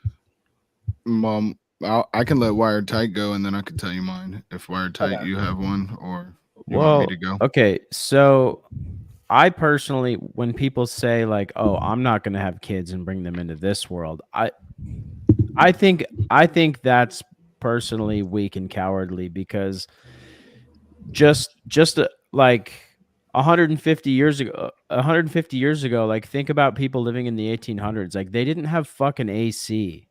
Like if you didn't have AC or fucking running water in your little shack out on the prairie, like would you want to bring kids into this world? Fuck no, you wouldn't. But guess what? People did, and now we're here because of it. Like, but that's also like kind of like a Amen. historical fallacy. That is the way that people lived back then. That wasn't like us looking back and thinking that must have fucking sucked. That was like a reality of experience for them. That's like us saying like we have AC now and okay, well, guess what? We have the reality of experience now that our political system is absolutely fucked. Does that mean that we don't have kids? I mean, but people have thought this all the time. I mean, going into World War II, going into World War One, like, were people just going to be like, I'm not going to have kids because we're having a world war? Like, nah, man. Like, there were all kinds of things always going on throughout history. I would just say that becoming a parent makes you so much of a better person. It makes you better in every single possible way that you could imagine. And I do think some people shouldn't have kids, and I think some people that already have them, shouldn't have them. But I think that there's a lot going on in the world. Like, dude, if people don't have kids, if Americans don't have kids, we will go extinct. The great replacement will be complete because these people don't care. I ran into a lady. I work with the low income population in what I do, and I went to a house to meet a guy to sign up for this healthcare program with the stuff that I work for. There was a Haitian lady outside washing clothes in a 5-gallon bucket outside. And that's like, life is what it is. Like, suffering, once you embrace suffering, like how Jesus suffered for us, and none of us are going to have to get nailed through. I mean, maybe we will have some type of horrible death, but like, if you believe in eternal life, your life here should be a sacrifice in every regard that you can make it. We're not here to have fun. We're not here to like enjoy ourselves. We're here for duty. Yep. We're not here for pleasure. I believe that 100%. If I might chime in here, I don't have kids, not yet, at the very least. However, I would say that just because things are more difficult, I think that there's a perception that it is more difficult now, at least financially, or at least with the social just kind of climate being how it is now. Things are a lot more degenerate than seemingly in times past. I still don't think that gives us a free pass as far as taking on that responsibility to have families and to train those kids up the way that they should go and making them into productive and good people for society that can go out on their own and also help other people and perpetuate our values. You know, even if you're not a Christian, right? If you are an American, right? Wouldn't you want to have your culture, your ideology, the things that you have enjoyed in your life? Wouldn't you want other people to enjoy those as well in the future? And, you know, that responsibility alone, I think that it doesn't take there's not a whole lot of extra stuff for me at the very least that you have to add on top of that to make the prospect of having kids, having a family, taking on that responsibility for it to be far more worth it than, you know, the trouble would, you know, I think that the trouble that it would be is insignificant in comparison to the blessing that it could be, not just for you, but for everyone. So, but we aren't operating 100%. on the prospect that society is going to be as it is or better the next 5 years. Most of us agree that it getting probably food from your local won't. grocery store is going to be worse. Well, I kind of want to Outside touch on that actually. Good. yeah, I was just going to read Unsafe DV Level had a great comment. It said, just a thought experiment, but things were horrific in the Middle Ages and people had like 12 kids. And like, it doesn't, the mindset, it's not just about like we're like worrying about what's going on. It's like you just have to be a warrior all the time in life, and no matter if you lose someone or you're gonna die or the world goes to shit, you don't stop doing the right things because it's the right thing to do, regardless of the surrounding things that are around you. And then I'll go ahead, Coyote. Yeah. So with it, all this, honestly, I didn't really have much of an opinion on this before because I mean, don't have kids, single, whatever. It's never really been a thought in my head, but listening to everyone else's opinions, thought kind of popped into my head. People are talking about, oh, they don't want to bring kids in because world's gonna go to shit, things are gonna collapse, this and that. That's been like the mindset, like forever. Like that, people are saying that with the assumption that things will get better, just randomly, and it won't. It's always gonna be a fucking shithole. It's what each fucking person makes of it themselves. It ain't gonna get better. Just work with it, roll with it. It's what If we've I'm being done honest for with all of you guys, centuries. like I didn't even have kids out of necessity to, add good people to society, or I just wanted to be a dad. I always wanted to be a parent. I always wanted to have kids of my own and wanted to be able to raise them. And, call me selfish, but watching my kids grow up is the coolest thing I've ever had. Like, I don't even care. Like, I mean, it is a thought in my head of how bad or better things could get in the future. I really don't give a shit. I always wanted a kid. And I was like, okay, like both children, when I found out they were going to be here, I'm like, sick, this is awesome. And like, yes, the thought of shit's going to get worse is always in the back of my head. And then we watch it play out. And then the thought of it could get better. And then I watch things do get better. And I'm like, okay, well, it's my whole job to kind of keep them away from that.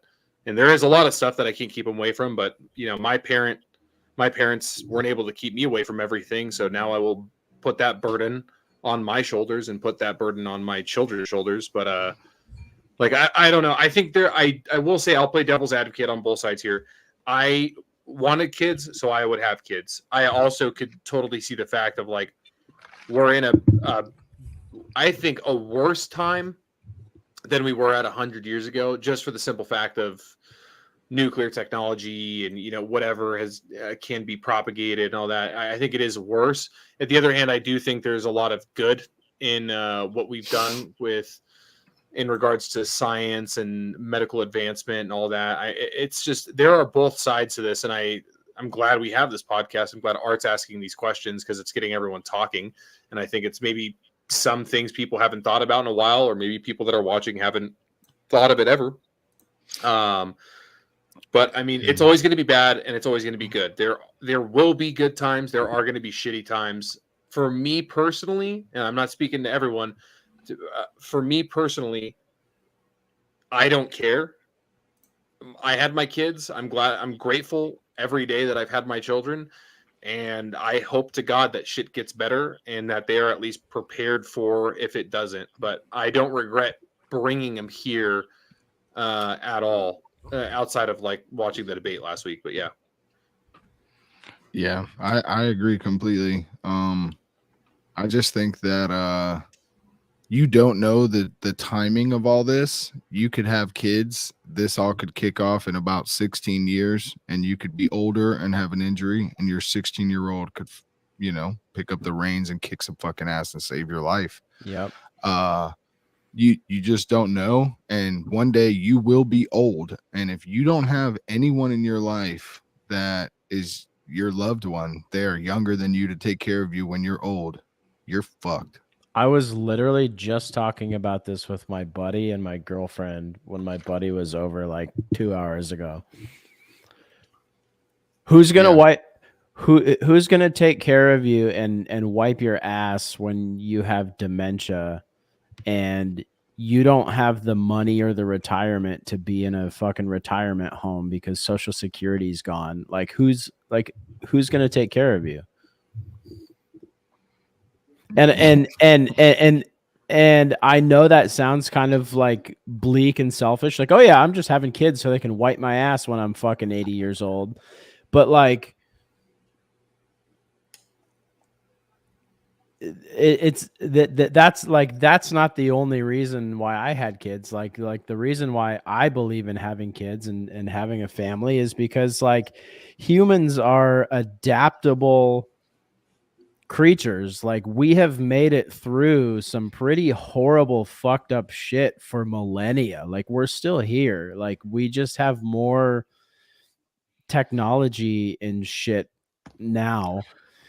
And I think we have like I don't know if this is actually a term. I'm just kind of pulling it out of my ass. Maybe I'm coining it right now, but I'm going to say we have modernity bias. I think we have like, things have never been as bad as they are now. Bull fucking shit, dude. Things have been really fucking bad for different groups of people for way long ago. Like, and same thing. They had 12 kids. And you know what?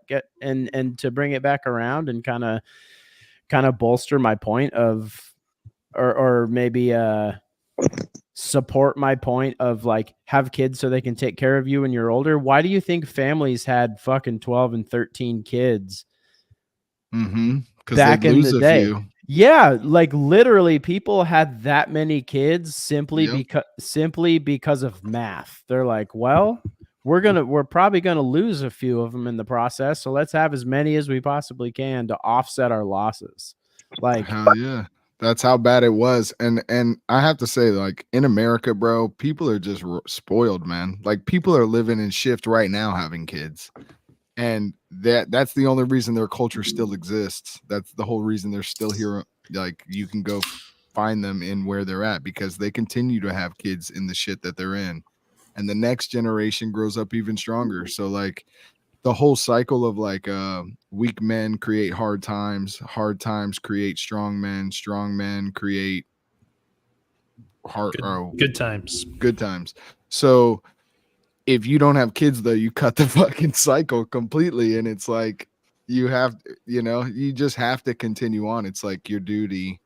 Will was saying his explanation, and I just thought, dude, that just means you're hardwired correctly. Like you want to be a father. That's like a experience in life that you shouldn't go without, no matter what happens in the world. It's a great experience, and I just recommend it for everybody. Now, I will say, on the side of art as well, I'm about to put in a picture. This is the shit that makes me, one, I'm glad we're not over in this area, and you'll understand why when I put this up. I'm glad we're not over there. And two, if we were, I'd be like, I would never bring a child into this world. And I think it's this stuff right here that people have experienced over time where it's like, I wouldn't want to ever bring them into this, but I will put this up.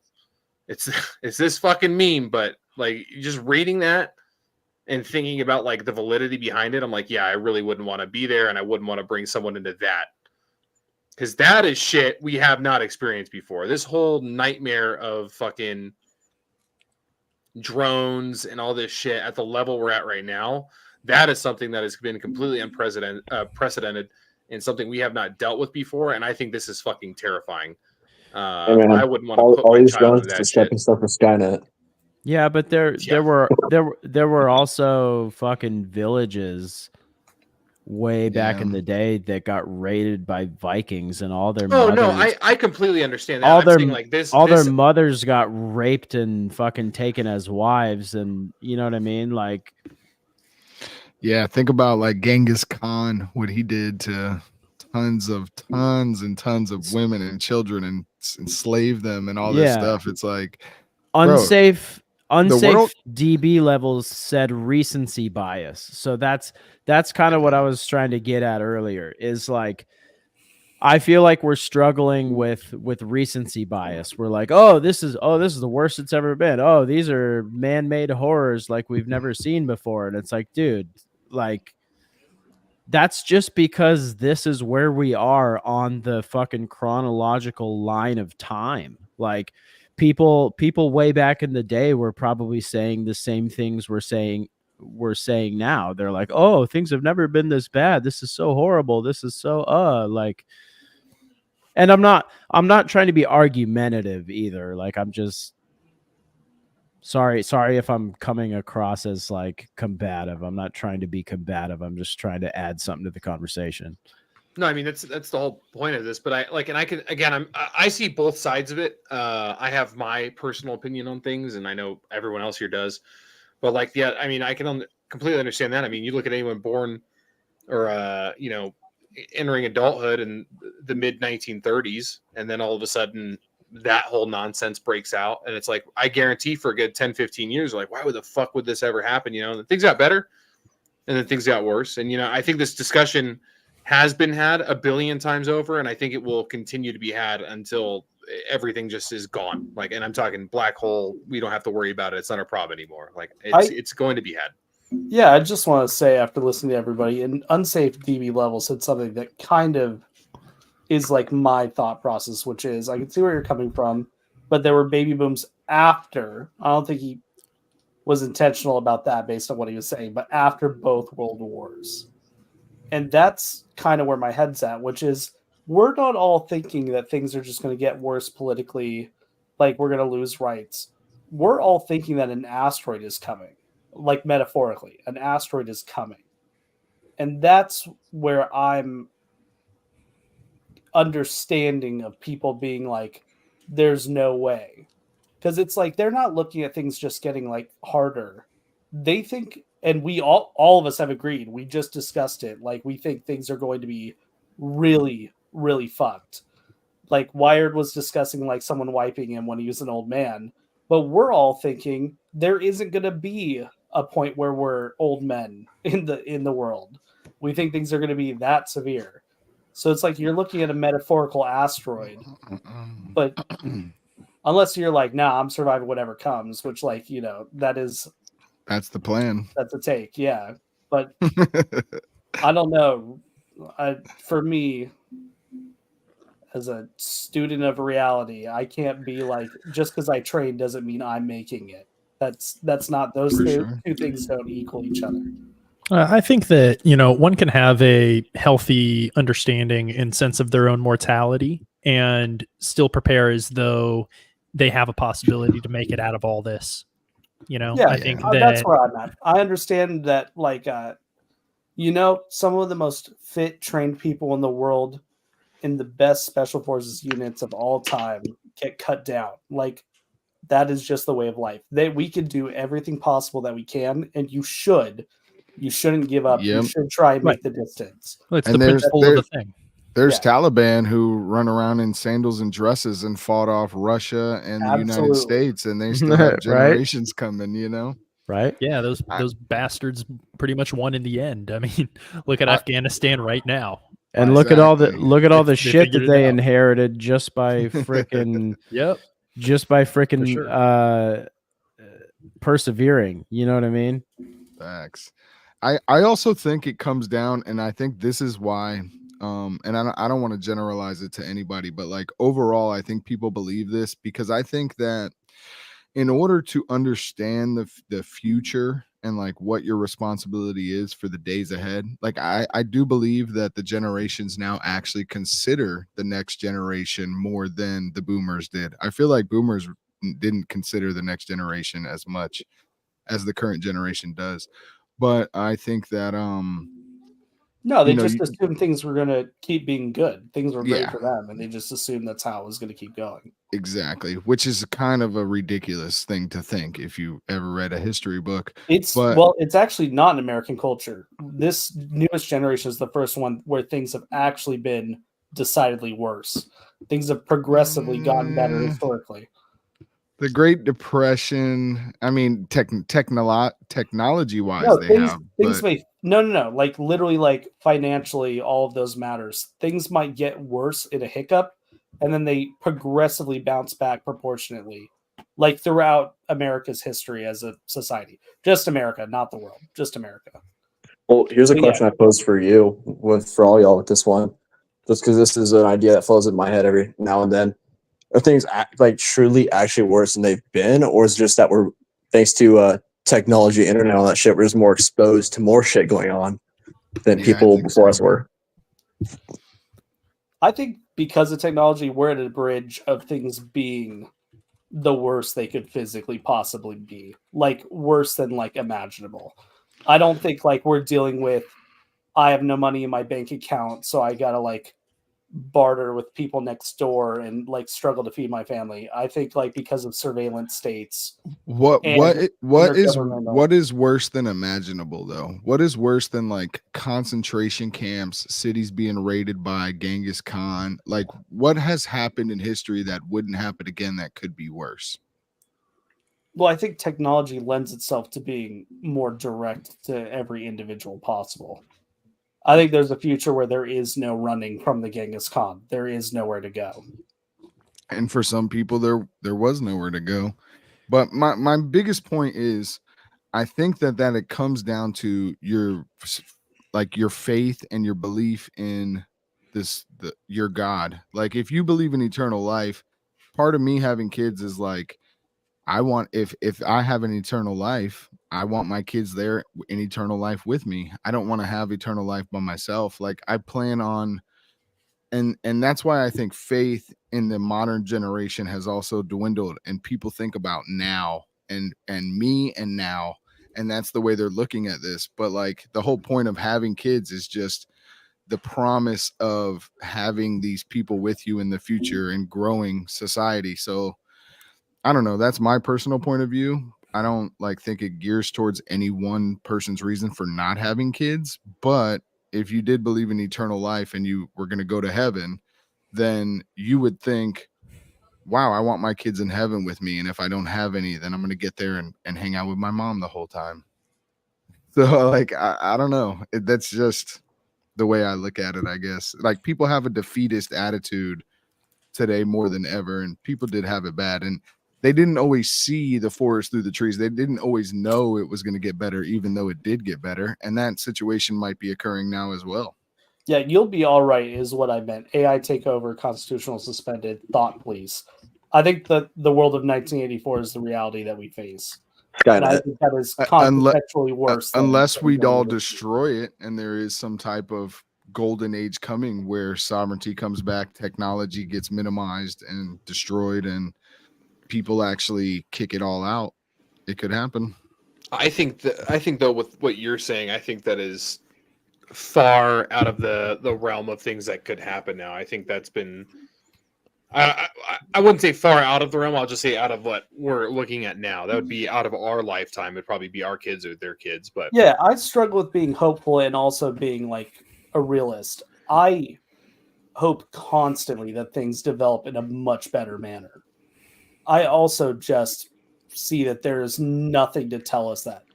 That is just sheer blind hope that we all are. If you want to know what the artist is saying right now too, the other day when we were FaceTiming, I shared my screen and showed him TikTok, which he has not seen ever in it since its inception, and he was like, "Oh my fuck, this is terrible." Yeah, that ruined everything for me. That ruined everything. And it wasn't even like the videos, it was just the people on live, the 18 and 19-year-olds just saying or doing stupid shit. Like it was just all around cancerous. Ice cream so good. Oh my god! Oh my lord! No. For the rose. Yo, I think that's why if you are prepared and you do train, dude, there's so many easy pickings out there. If shit really goes and hits the fan, man, like there's gonna be a lot of people that they're gonna be able to prop you up, and they're not gonna be worth a crap. So if you're prepared in any way at this point, I think you have a good chance of survival. I also think that, so are we talking about so we're talking about 1984, right? Like the worst case scenario is like a 1984 style dystopian future. Is that what we're talking about right now? I think that's where everything is headed directly. Okay. I think there are already societies right now that live in that currently now. China. And to think that China. It can't happen anywhere else is like hopeful dreams at best. I mean, you don't still have kids in that situation. Well, I also don't personally believe that the big they, you know, everybody pulling the strings trying to create that kind of future. I don't think that they will be successful in locking down the whole world into that kind of system. I think you're going to see regions where they're able to do that and other regions where people, local governments stand up and are like, no, fuck that. We don't want anything to do with that. So I think you're going to see some areas that are a little more free and some areas that are completely enslaved. I think they would make those places not exist anymore. You think so? Yeah, absolutely. How? Well, all those battles have been fought throughout history, so shit, bring it on. I think I would head to the woods if it was 1984 in technology in every which way. I'm cool with us going back to primitive everything and disappearing into the woods and come and find me. Let's go. I mean, Yeah, I think but then they do easily. They have thermal satellites that just track your heat and instantly deploy the local garrison or whatever to whatever part of the woods you're at. my whole thing with just all that drones. is They don't even have to send people. They just yeah, the send drones thing is scary because watching AI targeting drones, like seeing that firsthand is pretty terrifying. But when it comes to the military being activated or whatever, and like, hey, you're gonna go take this out, like even now where we're at currently and the discourse in the I would say the entirety of the DoD, it's insane. And like talking with people that were in way before me that are just now like retiring and people that have been before them, like there's been discussions that have been had. And it's like, this is the craziest it's been when it comes to like, oh, if something was to happen, I'm not doing it. Before it was like, yeah, if my country needed me to, I would, whatever. And there was the few that were like, I wouldn't do that. I'll just take a court. Everyone, for the most part that I've spoken with is like, this is if it came to us being turned onto the homeland or like, hey, we need like, fuck that. Absolutely not. So and again, it's hard for me to say this is what's going to happen because obviously none of us fucking know, but from firsthand experience, talking with people who I know personally that came in with the same mindset I did, and that the reason I'm here now, they followed the same path or something similar to it, versus where we're at today, September 14th. It is two drastically different things. There's a general lack and distrust in the government, especially when it comes to how they're going to handle things. So I don't think getting wiped off the planet when it comes to if my tiny little town in like Nebraska says fuck that, on a force on force purpose or a force on force, I guess, example would happen. But I do think the drone thing is a lot scarier. There are people that just don't give a shit. They are brain dead and want to listen to whatever they're told. And these drones that we do currently have right now, that again, I've seen, they're fucking terrifying. That would be a force multiplier. I mean, it is in and of itself, but if you want someone to listen to you and have them wiped out, doesn't matter if it's foreign or domestic, those things can make it fucking happen. And you have no discourse, no recourse, no any sort of course to fight that outside of being in a bunker 15 feet deep, whatever shitty third world country you're in that you could find that in, or all the way up to California. Like there is a way for them to get rid of people. It's just not going to be as easy as they would think, but at the same time, it's not going to be as easy as for us to just say no. I think they're, again, both sides, not even trying to play devil's advocate at this point. I've seen both sides of it, and both of them are frightening. Yeah, no, I want to be hopeful. Part of the difference of like past historical times, people keep bringing it up, and I'm not trying to fight anyone. I'm just like, these are, I think, really deep into the weeds on like these problems, like personally. And I think part of the difference between the past and the present is that we have unprecedented technology that can do things that are literally unimaginable for all of human history. Like that example of I'll just move to the woods. 10 years ago, maybe 10 or 15 years ago, that was kind of my idea of what I was going to do if things got bad. Was like, dude, I personally like learning fieldcraft just like as a hobby, and it's important to know. I think every human should at least know how to make a fire. And it's like, I liked knowing that. And my plan was, I'm going out into the woods. Like, they're not going to fucking bother me there. And the problem is that we're dealing with unprecedented technology where they can bother you there now, and they don't even have to send people to do it. But you really so do you think that so Agenda 2030 is going on. They're trying to clamp down on everybody. They're trying to get everyone into their smart cities with social credit scores and all that kind of shit. Certain areas of the country are like, nah, fuck that. We ain't doing that. And they kind of go off and I don't know if like states will break away from the union or if we'll see balkanization or anything like that. But like, if there are essentially villages out in the woods deciding like, hey, we're not going to play ball with this technocracy bullshit that you guys are trying to perpetuate on the entire world. Are you saying you think they'll just fucking drone strike people out in the woods? I know you're laughing, but I think it's actually like a possibility.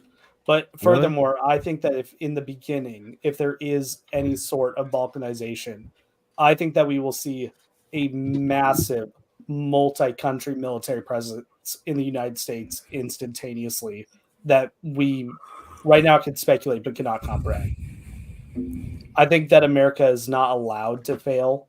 And I think that if it ever does waver from its status quo that it is right now, we will see foreign entities working with the current government system, whatever it is, instantly instilling order through violence. Like okay, I agree with you. Now my question is who do you see boots on the ground?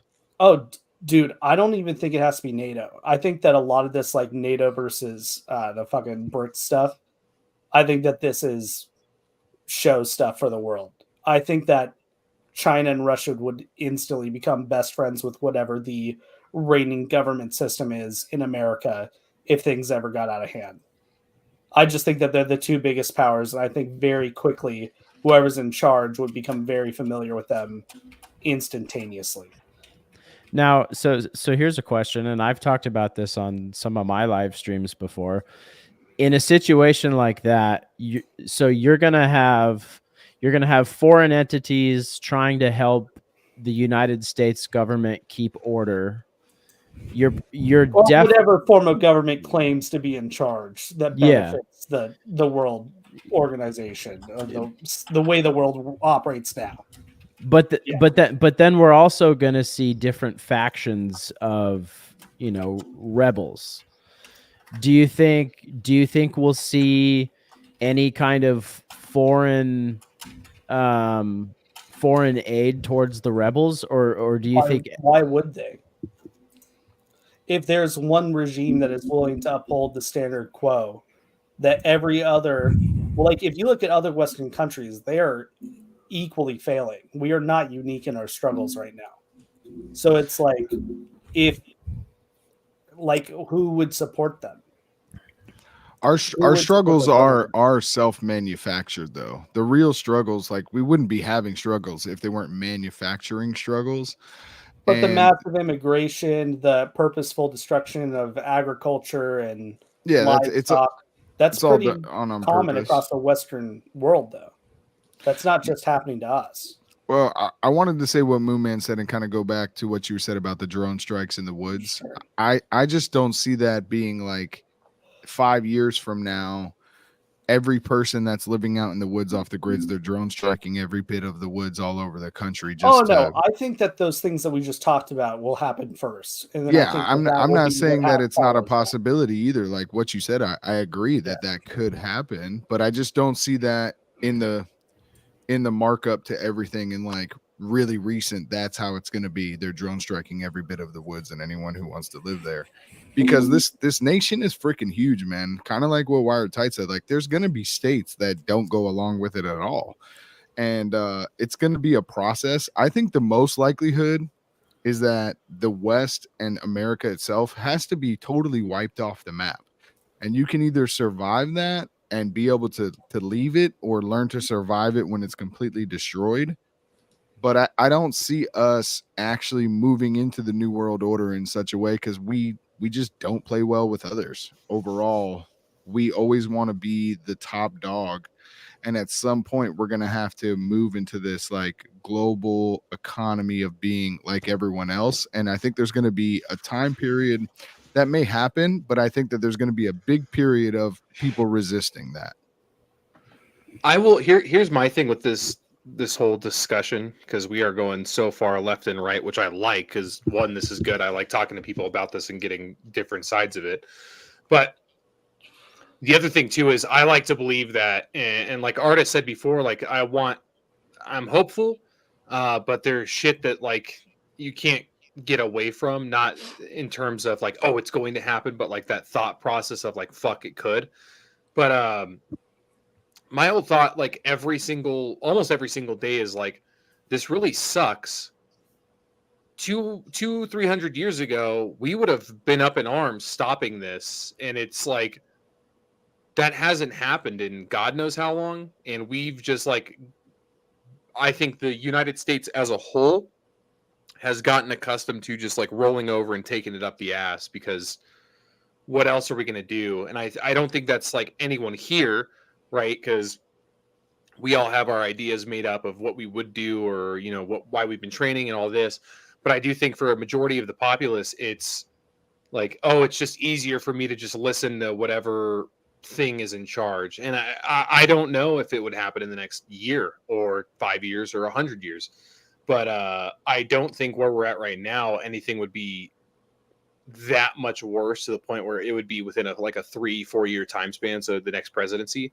But I do think as a whole, there would be those resistances, like Wired said, those I guess rebel alliances. But I do think a majority of the population would just sit there and fucking take it. And I think it would happen a lot longer than we'd think, until finally all the people that were sitting there and just taking it realize how fucked they are. And again, I'm hoping I'm completely wrong. And I'm hoping that the moment anything is said that goes against our core values as Americans, that we just turn into like, hey, fucking absolutely not, suck my dick. Like, we're going full force at whatever's happening. But at the same time, seeing what happened in 2020 and how blatantly stupid everyone was, and that was just off the rip. There was really no build up to that. I genuinely don't know what to look forward to in the future when it comes to, is it going to be better or worse when the government decides to do something, or if something is to happen, or if it even happens in the first place. That's just my whole take on it. Yeah. Also, to comment on GWAT, that is the worst case scenario, not the most realistic. 100%. The most realistic, I think, is that the government continues to encroach on people with more severity over the next 10, 15 years. And they do implement these 15-minute cities and social credit systems. And they basically get rid of the people that they don't like, the people like us that are maybe like adversarial to it, by simply the fact that you can't afford or to do anything. You're not allowed to get a job anymore, and you can't move around, and you can't do anything. I think that's the most realistic. That's clearly what is actually starting to occur. Yeah, no, this is the worst case scenario, is that people rebel and balkanize in some sort of way, and then a bunch of violence occurs. That is the worst case scenario. I think the most realistic is that democracy dies with a whimper, and that's probably what's going to happen. And I don't know the solution to that for us. I think that you should try and resist. I think morally you have a duty to do so. At this point, the solution is resistance, because you can't fucking vote your way out of this stuff. Yeah, and I mean, one of the other things is like, find a way to make money on your own, start businesses, develop skills. When you have skills, it doesn't matter if you can't get a job. If you're a plumber, they can't stop you from getting a phone call and going to someone's house and getting paid to fix plumbing. And that's never going to stop. That is never going to stop. So get land, have skills, and they cannot stop you from making money, and they cannot stop you from growing your own food on your own property. They can't stop you from... There are states that have made it illegal, and they do actually actively go after people for planting their own food. Like, they may go after some people, but there's lots of people growing their, like, I'm sure there's tons of people growing their own stuff. Like there's people that have their own cows, there's people that have their own chickens, there's people that have goats, and you just start doing that. I mean, if the worst case scenario happens, you deal with it the way that however you have to deal with it. Yeah, and to go with your discussion, because you brought up cows, someone brought up Bundy Ranch. That is a great example of what we're talking about, which is we should resist, and resistance worked until it didn't. The law enforcement just waited until the resistance movement died out, and they went and got them. That is true. I believe my understanding is that they rounded all those people up after a year or two when all the hoopla and media attention finally died down. So not saying to not resist, but there's more to that story than just Bundy ranchers and the community stood up and the good guys won. That's not the end of the story, but by all means, carry on. I would just say that seeking a glorious death is not a bad thing. Most men throughout history seek a warrior's death, and if it comes, it comes. I just don't think that you should live in fear over any of it. I'm a part of it because I believe in you have some sort of duty as a citizen to resist, even if it means the end of your existence. Like, I don't think that we should just allow it to end in a whimper. But put Moon's comment up on the screen, his most recent one. This recent one. Yeah. If you resist, they either send police and force. Okay, or actually, the one before that, the one about lawfare. So I agree with you, Red Dawn, but at the same time, like you have to take into account the fact that they're trying to do a digital currency and they want to tie the digital currency to the social credit system. So if you don't play by their rules, they can just turn your money off. Well, they're going to have to turn a lot of people's money off because there's a lot of people doing it right now. So, like, I'm not saying that what you're saying may not happen. It may happen, but they're going to have to do that to a lot. Bro, do you know how many people have cows? A lot. Way more than you realize. Like, I live in a state that you wouldn't think would be agricultural. And there's freaking cows and animals everywhere. There's people with 8 acres that have all kinds of stuff. I just think that you make the best effort you can and you live with the results at the end of the day, and whatever happens, happens. Like, I don't think that you should be like, oh man, they're going to get my cows. Like, come fucking get them then, whatever. Like, so what? That's not going to stop me from having cows. It's not going to stop me from trying to make money and have skills and do all that stuff. Like, what are you supposed to do? Just freeze and be like they have a gun to you. You just stand there the rest of your life frozen and not try to do shit. You can't do that. A lot of people will, though. A lot of people look at the truck drivers in Canada when they were actively trying to do their job, and then they just shut their bank accounts off. That was in mass, too. That was a lot. Store cash in your house. Have gold. Barter. I mean, so what? Take it. I want to say the thing about gold. Stuff. Who cares? Like, I've never understood the gold thing. If we're in like a shit's not doing well, and someone's like, "I'll trade you some gold for your food," I'm like, "Get the fuck away from me." Well, are they gonna shut down like all places that buy gold? Because you don't have to trade someone gold. You can go trade your gold in for currency, and then you have currency. So until we're Venezuelan and the fucking currency is worth nothing, and then gold is going to be worth a lot, right? It wouldn't for me. I'd be like, get that away from me. Like, but I'm saying maybe some people do. Maybe everyone else here disagrees with me. If the currency's worth little and you have gold, you can still go trade your currency in for a shit ton of the currency that's worth nothing and still do something with it. You can. Like, I don't think we'll get to the Venezuelan level where like bread costs 20 grand. But I think we could. Yeah, 20 grand. Historically, gold has. I'm sorry to cut you off, Red Dawn, but historically, gold has held a lot of intrinsic value. And even if in the moment, you would say, no, I want to keep my sandwich rather than your gold bullion. If one does, in fact, have the means to stockpile a little bit of gold, that's going to have value in the future, regardless of how things are going to end up. I mean, society, one way or another, America could fall. Gold is still going to maintain value, okay? Empires have risen and fallen throughout all of history, and guess what? We're still after that shiny yellow metal. So I would say that there is still going to be that intrinsic value that remains, regardless of what occurs. But yeah, I mean, obviously in the moment, if you're starving, you're not going to be giving up your food or your But chickens or if whatever. you have gold, most likely you have food and everything else, because otherwise you don't go into the gold market unless you're squared away in other markets. This is true. So the guy who has the sandwich, you already got sandwiches, you already got stuff in preservation. You have a lot of things if you have gold. So I've just thought of that scenario where someone's like, dude, I need like 5 bullets of 9mm for like fucking hunting. I have 5 pieces of fucking gold. I have $5 I just didn't store any bullets. I only stored gold. Fuck away from me. Get the fuck away from me with your weird ass gold, dude. Like, do you have fucking rice or something? I don't fucking care. That's cool, dude. That's like, shiny, sick, dude. Get away from me. That's total societal where there's nothing available at all. But we obviously know with technology, unless we are wiped off the map through 200,000 nuclear bombs where there's nothing that exists. Someone also said if there is no currency, it's all e-currency, which is a valid point. Well, you can trade gold for e-currency. Maybe.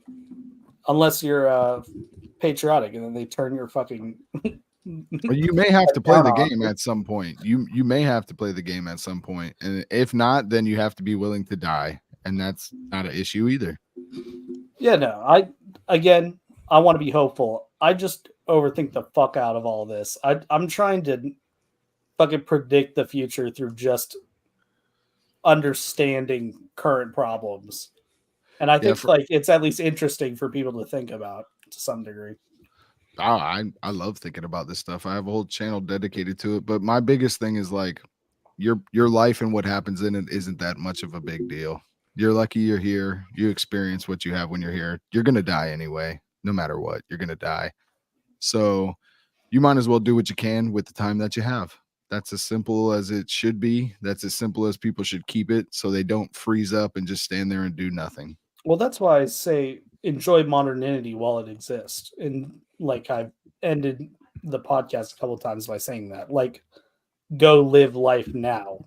Like, instead of just dreading what's going to happen, go have fun and make experiences and be with loved ones. Go enjoy it. Well, you can enjoy those things as they are. Smoke a cigarette and enjoy tobacco. Don't be a pussy. And I'm straight edge. Fucking everyone has a vice. Go smoke a Camel Crush. Go smoke an American Spirit. No one fucking cares. Well, straight edge brings you happiness, then do that. Do that thing. Now, fucking get drunk. Take LSD. Fucking try heroin and PCP. Now, what is that? What does that meme? It was like, I didn't choose to be here, so my parents fucking, or I didn't choose to be here, so I'm gonna make it everyone else's problem. Like, live your life like that.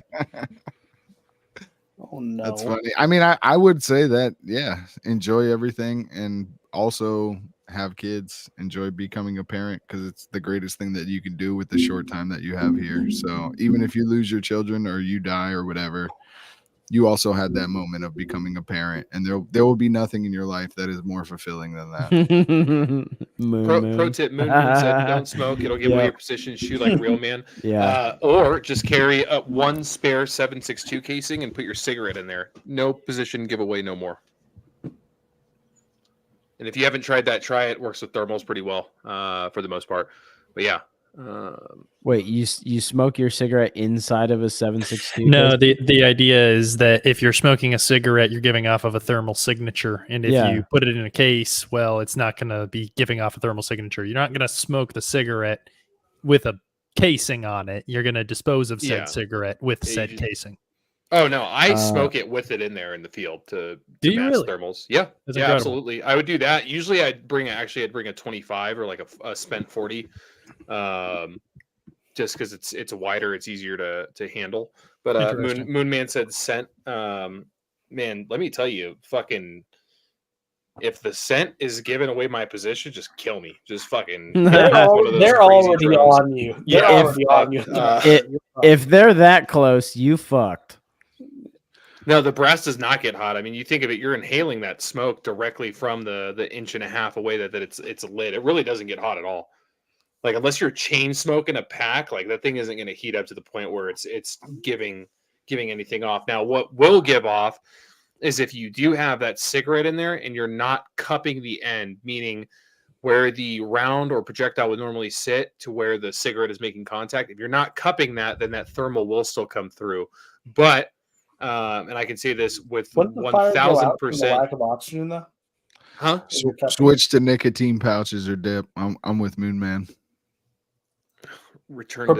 Actually, just go straight to weed. 1,000 Zyn boxes. Save your lungs.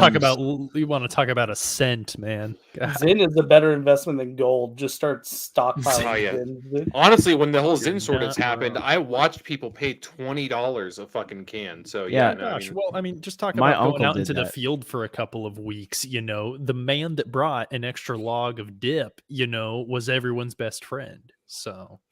What was it on a Wired's podcast? We were talking about caffeine, like how that alone would become one of the most crippling currencies. Oh my god! There. Yeah, I don't know. I have a stockpile of fucking instant coffee for this exact thought.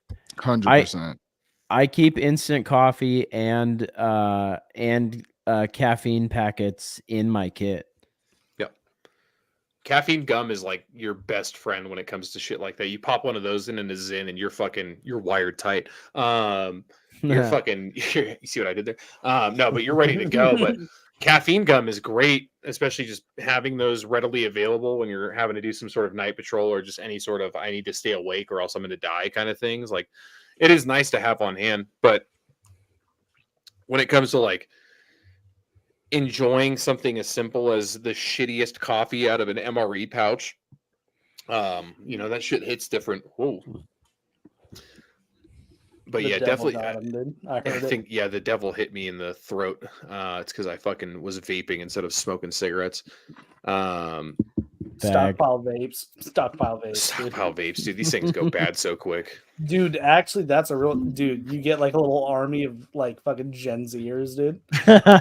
Just broccoli-haired dudes. Oh my god. The nonchalant dreadheads with the AK. Nonchalant dreadheads. Stop it. Now let me ask. I want to ask everyone here, since we've kind of been all over the place.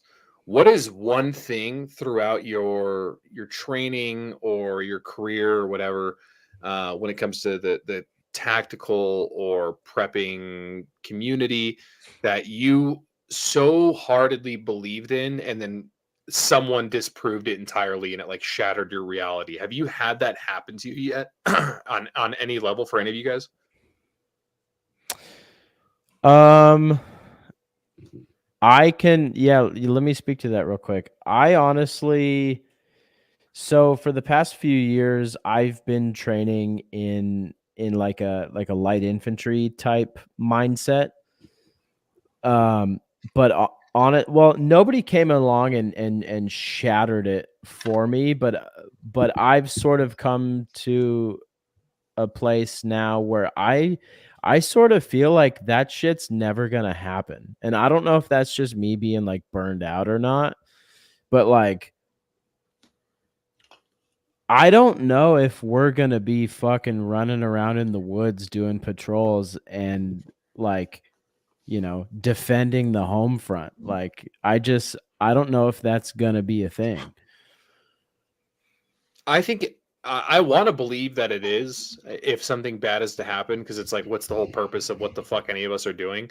But at the same time, like, unless you're living in a major city or right on the border or something like that, I think you're outside of those states. I don't think it would happen, or if it does, it would be very, very rare. Now, obviously, being prepared for that and being well trained in it is great, but I do think there's going to be a point where if something is to happen, it would take a lot to, one, push through those areas, but two, you'd be out of the realm of it. That movie Civil War, I mean, they had towns and cities across the United States that just acted like nothing was happening. And I feel like that would be something that would be more realistic to a situation we might endure. Yeah. Depends on if supply lines maintain that way of life. Yeah. Yep. That's actually one critique that I had of that movie. I enjoyed it for what it was and had the mindset that I wasn't going to criticize it for what it wasn't. But one thing that really did stick out to me was that one scene where they went into a store, they talked to the gal behind the cash register, and she said essentially what you just outlined, was that they really aren't participating. They're just kind of waiting for it all to blow over. And then when they stepped outside of the town, or they stepped outside of the store, there's like a wide angle where you can see a couple of riflemen up on the roof just kind of watching everything. Sure, that might work for a while, but when people start getting hungry and when supply lines stop, I think that things will become chaotic. So it could be a rural town with a farming community where they have access to a supply, and I think that's a personal supply line. I think that's possible, but I think that those rural communities that do have the ability to maintain their own food will absolutely be descended upon. They will be descended upon by the people from the bigger cities where the food is run out, and the people that survive far enough to be able to make it to those rural towns, they're going to be the meanest and the most motivated, and that chaos will be on their doorstep. Just a government system. Hey, we need to feed the troops that are fighting this conflict. Sure, yeah. I mean, it could be the government coming in to. It could be the government coming in to take resources and to redistribute them the way they see fit, or it can be just the meanest folks who ended up surviving the local big city, Thunderdome. The Thunderdome. I knew you were going to say that. I mean, it's gonna. Well, I mean, what else would one call it? I mean, the people that are going to be able to get through like the inner city and survive that, I mean, they're going to be a problem for whoever they happen upon. In the event, they do happen to survive and move on. And there will be people that survive those circumstances and move on to the next. So yes, for a limited period of time in this kind of hypothetical scenario that we're entertaining right now, I do think that there will be towns that are kind of like, oh, well, we're just kind of sustaining on our own. We're not really participating. We're maintaining as much normalcy as we possibly can while things blow over. And that's all fine and dandy until the Venezuelan gangsters show up and take over your sleepy town of Aurora, Colorado. Wait, what? Did that just happen as well? So the question was, has anyone come along or has anything happened that has shattered your perception of like why we train? Was that the question? Or like something not necessarily that, but what you have believed in, or like, oh, my rifle can shoot out to 1,000 meters with fucking, I'm pointing behind my back, but it's going to hit the something you've believed in, whether it's training or stuff you've been taught, and then you find out that's not the case and it's actually the opposite. Yeah, I think it's like an excerpt of knowledge that we can bestow upon the audience. One of the things that I feel like I overemphasize in the beginning is like pistols and plates. Like a chest rig and a rifle is going to get a lot of things done, most things done. And riding, like wearing your plates all day or for a week straight doesn't sound that appetizing anymore after wearing them for some time. And I mean, that's just some simple stuff, but it's like, I think that if you're new to it, you're like, I need to get all these things, and you realize that you should probably focus on food and resources and water and resupplies and things like that more than gear and equipment. OutRunner, say the thing. Yeah. Mission dictates kit. No, I know we had to squeeze it in at some point on here. To answer the question though, which kind of popped into my head here, we all saw during COVID the vast majority of people that were actually dying, just due to whether it was COVID, whether it was fill in the blank, whatever your theory is on what was killing so many people. Deeper conversation in there somewhere, but that's for another night. Comorbidities, particularly things like obesity.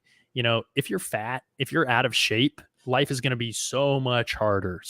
Not just, oh, I'm winded and I can't, get up the stairs, or, oh, I can't bound with my battle buddy here and shoot, move, and communicate as long as the rest of everyone else because I'm carrying an additional 50, 60, 100 pounds of adipose tissue. You're not going to be as healthy. You're mentally not going to be as sharp, and you're going to be a liability to yourself and by extension, everyone else around you. if you're not fit. GWAT Alchemist, our boy, if you're fat, you're going to die. I couldn't have put it more succinctly. Or if you're just out of shape in general, if you don't have any, muscle mass, if you don't have any strength, if you don't have any substance to yourself or any constitution. I'm not saying you got to look like friggin' Chris Bumstead, Mr. Olympia. You don't have to be jacked beyond all reason. However, having some intrinsic strength, having some hardiness about yourself, and not being just obese, frankly, if you're a guy and you find yourself year round above 20% body fat and your cope is that I'm bulking, bro. If that's you, maybe work a little bit more on rule 1 of Zombieland. That's cardio. So I was going to say, like I talked about on the podcast, lose 30 pounds and see how different life is. It's ridiculous. You wouldn't think it is, but it is wild. Just lose 30 pounds. Just make that your first goal. Lose that and see how radically different everything is. Yeah, and I mean, if everything ends up blowing over and nothing actually gets worse and things get better, people will respect you more just by the way that you look. Like, if you don't think that people, are judgmental and think less of you if you're really out of shape or you're really unhealthy looking, like, think again. If you are someone who is in shape and clearly takes care of him or herself and goes about their business with confidence and with some self-worth, people see, oh, that person actually gives a crap about their own self-appearance, and that might be someone who is more likely to give a crap about other things that are of importance. So all that to say, be fit, period. Stop coping. Just like being I know drone operation and surveillance is a big thing. Be the drone expert in your community, but don't use that as an excuse to be fat and hide out. So that's my 2 cents. Anyone want to counteract that and say be a fat fuck and just die? Gain for BV Luminous, gain 30 pounds. The opposite advice for that guy specifically. Well, look at the one. The only counter I can think for that is if you are if you're expecting food to be scarce. If you're expecting food to be scarce and you want to pack on a few extra pounds to ensure that, you have some reserves and that you're not going to starve to death and your body's going to have some, some fat stores to be able to burn through, that's a little bit different in the event that you're actually fit and you can still, move your weight. You can still do all of the things that are going to be required of you. Sure, pack on an extra 10, 15 pounds, as long as that's not making you into a liability. My comments were primarily geared towards folks that are overweight, obese, not particularly fit in any kind of way, not particularly strong, can't run very far, not particularly hardy as far as their immune system and immune function is concerned.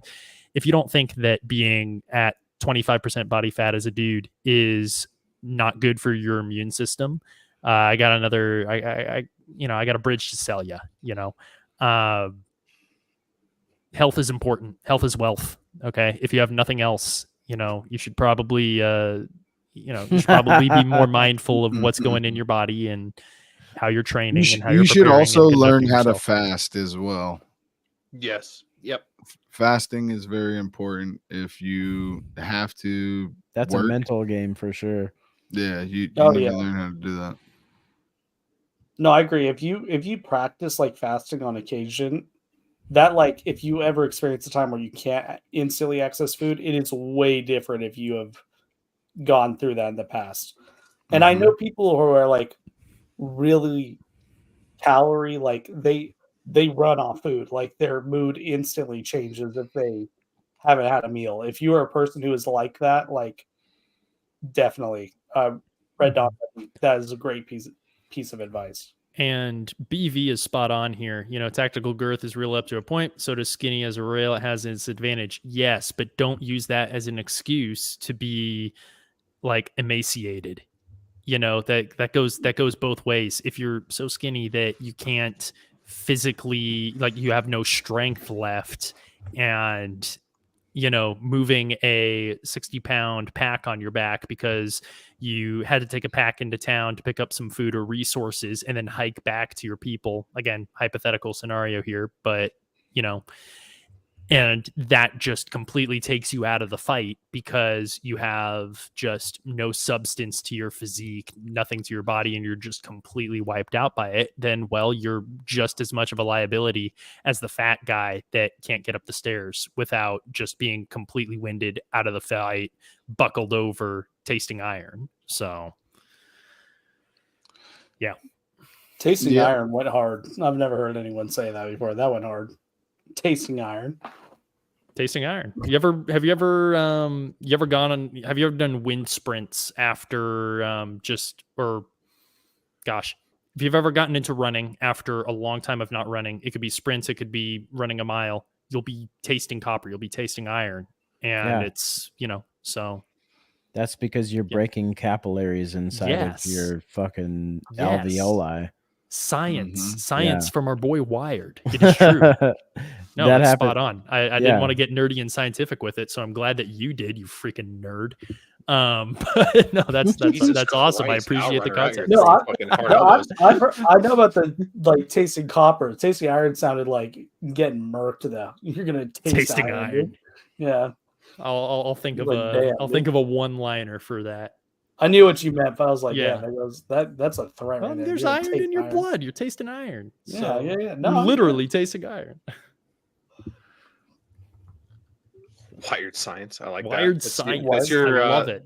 Wired, that's your name for the next month. No, that's going to be his in a year after he's blown up. It's going to be the second channel. When I get tired of doing tactical shit, I'll just make a science channel. Yes, science. God. How to make toothpaste out of horse tranquilizer. You blinded me. You're going to want some science guys on your side. That's for sure. Absolutely. Guys that make things go boom. How to make napalm coming up next week. I was just gonna say coming up next week on Civilian Principles. I was just gonna say well, we're fucked. how to make fun silly putty. Yeah, we're gonna have Will in a lab coat next. Angry putty. I'll get a cease and desist from fucking Mike Jones copying the fucking lab coat shit like it hasn't been done a billion times before. But we have been on for a little over 2.5 hours. So we're gonna go for 3. Go for 3, not like last week, dude. I was fucking tempting jumping off a building. So for anyone that's listening, usually when we get done with the podcast, we hop over to my Discord under the general chat and we just talk and shoot the shit and say things that we can't really say on here that'll get us kicked off of YouTube. So if you guys want to go ahead and do that, the link is in the bio. I just figured out how to add a non-expiring link for Discord, so that's there now. But I will open up the floor to closing comments for everyone, whether it's, you know, an idea you had or something that you wanted to rebuttal earlier but you forgot about and maybe got stomped on. Whatever the case is, everyone, the floor is open to you guys. What do you guys want to say or hand out to the people that are listening? Well, I'd like to say, thank you to Coyote, Wired Tight, and Red Dawn Readiness for joining us this evening. Wasn't quite sure who was going to be, but having all three of you guys here for your own just knowledge and perspectives, unique perspectives, it's always great. And to our viewers, thanks for tuning in, and God bless. Coyote, you have anything you want to say? Coyote's definitely playing Space Marines right now. Okay. He's taking a sleep. He fell asleep at the wheel. Yeah, right. Let's go Wired. Yeah. So hang on real quick. I dropped a link in the chat a while ago to a book called The Fourth Turning. Are people familiar with that book? I'm familiar with the book. I know it's a good book. I don't know you should get it on. I understand I've heard the concepts and stuff. Okay. Oh, here we go. Let me. I'll drop the link again just real quick. My closing thoughts are read the book The Fourth Turning, and oh, come on, it's not letting me. That's weird. It's not letting me post it in the chat. Read that book because that'll give you some insight into why we're experiencing what we're experiencing right now in this specific slice of chronology that we find ourselves in. And then after that, I will say, repent of sin and get right with God. And yeah, keep your head on a swivel, keep your shit wired tight. Hell yeah. Fucking yeah, dude. Red Dawn. I would say pretty much something similar. I guess prepare as much as you can, train as much as you can. If everyone believes what we're talking about is a huge possibility in the near future, then do everything you can to take precautions in your life. And the greatest thing that you can have prepared for yourself is your mind and your spirit. Be able to endure. Just don't be soft, y'all. Be prepared to die, and death is not the worst thing that can happen to you. And Christ is King. Amen, brother. Art? Yeah, a lot of the stuff was super dark. I still stand by. I was trying to look up what the philosophical version of what I'm about to say is, but even though you think everything's bad or going to be even worse and terrible, just enjoy what you have now. That's it. Like try and be the best version of yourself now. Just live life, have experiences, and just enjoy what you got while you currently have it, instead of just succumbing to the darkness that we keep talking about. There's a time for suffering, and it's not now. Is what I should have said. I'll my comments will be: enjoy your family, enjoy your kids. They grow up way faster than you can possibly imagine. Enjoy going outside and looking up to the stars and seeing you're still here. Get fit. Don't be a fat fuck. And if you are a fat fuck, try to get as healthy as you possibly can, because at the end of the day, if you're fucking up and you have people that are relying on you, you're now fucking them over.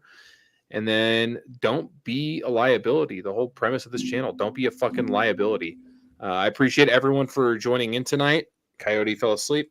But, thanks for coming on, and I look forward to having you guys on again, and so we can keep these discussions up. Thank you guys for watching, everyone that has stuck around. We never dipped below 15 viewers, which is pretty cool. I think at the highest we had 27, so thank you for that. And then thank you to everyone who subscribed. We are currently at 1,100 subscribers. At least that's what YouTube Studios is showing me, so that's fucking great. I appreciate all you guys and all your support. It is now Sunday morning for most people. If you're going to church, go to church. If you want to sleep in, go ahead, go for it. But try to keep a positive mindset and remember that shit could get worse, and enjoy what you have now. Thank you to everyone that's tuned in, and good night.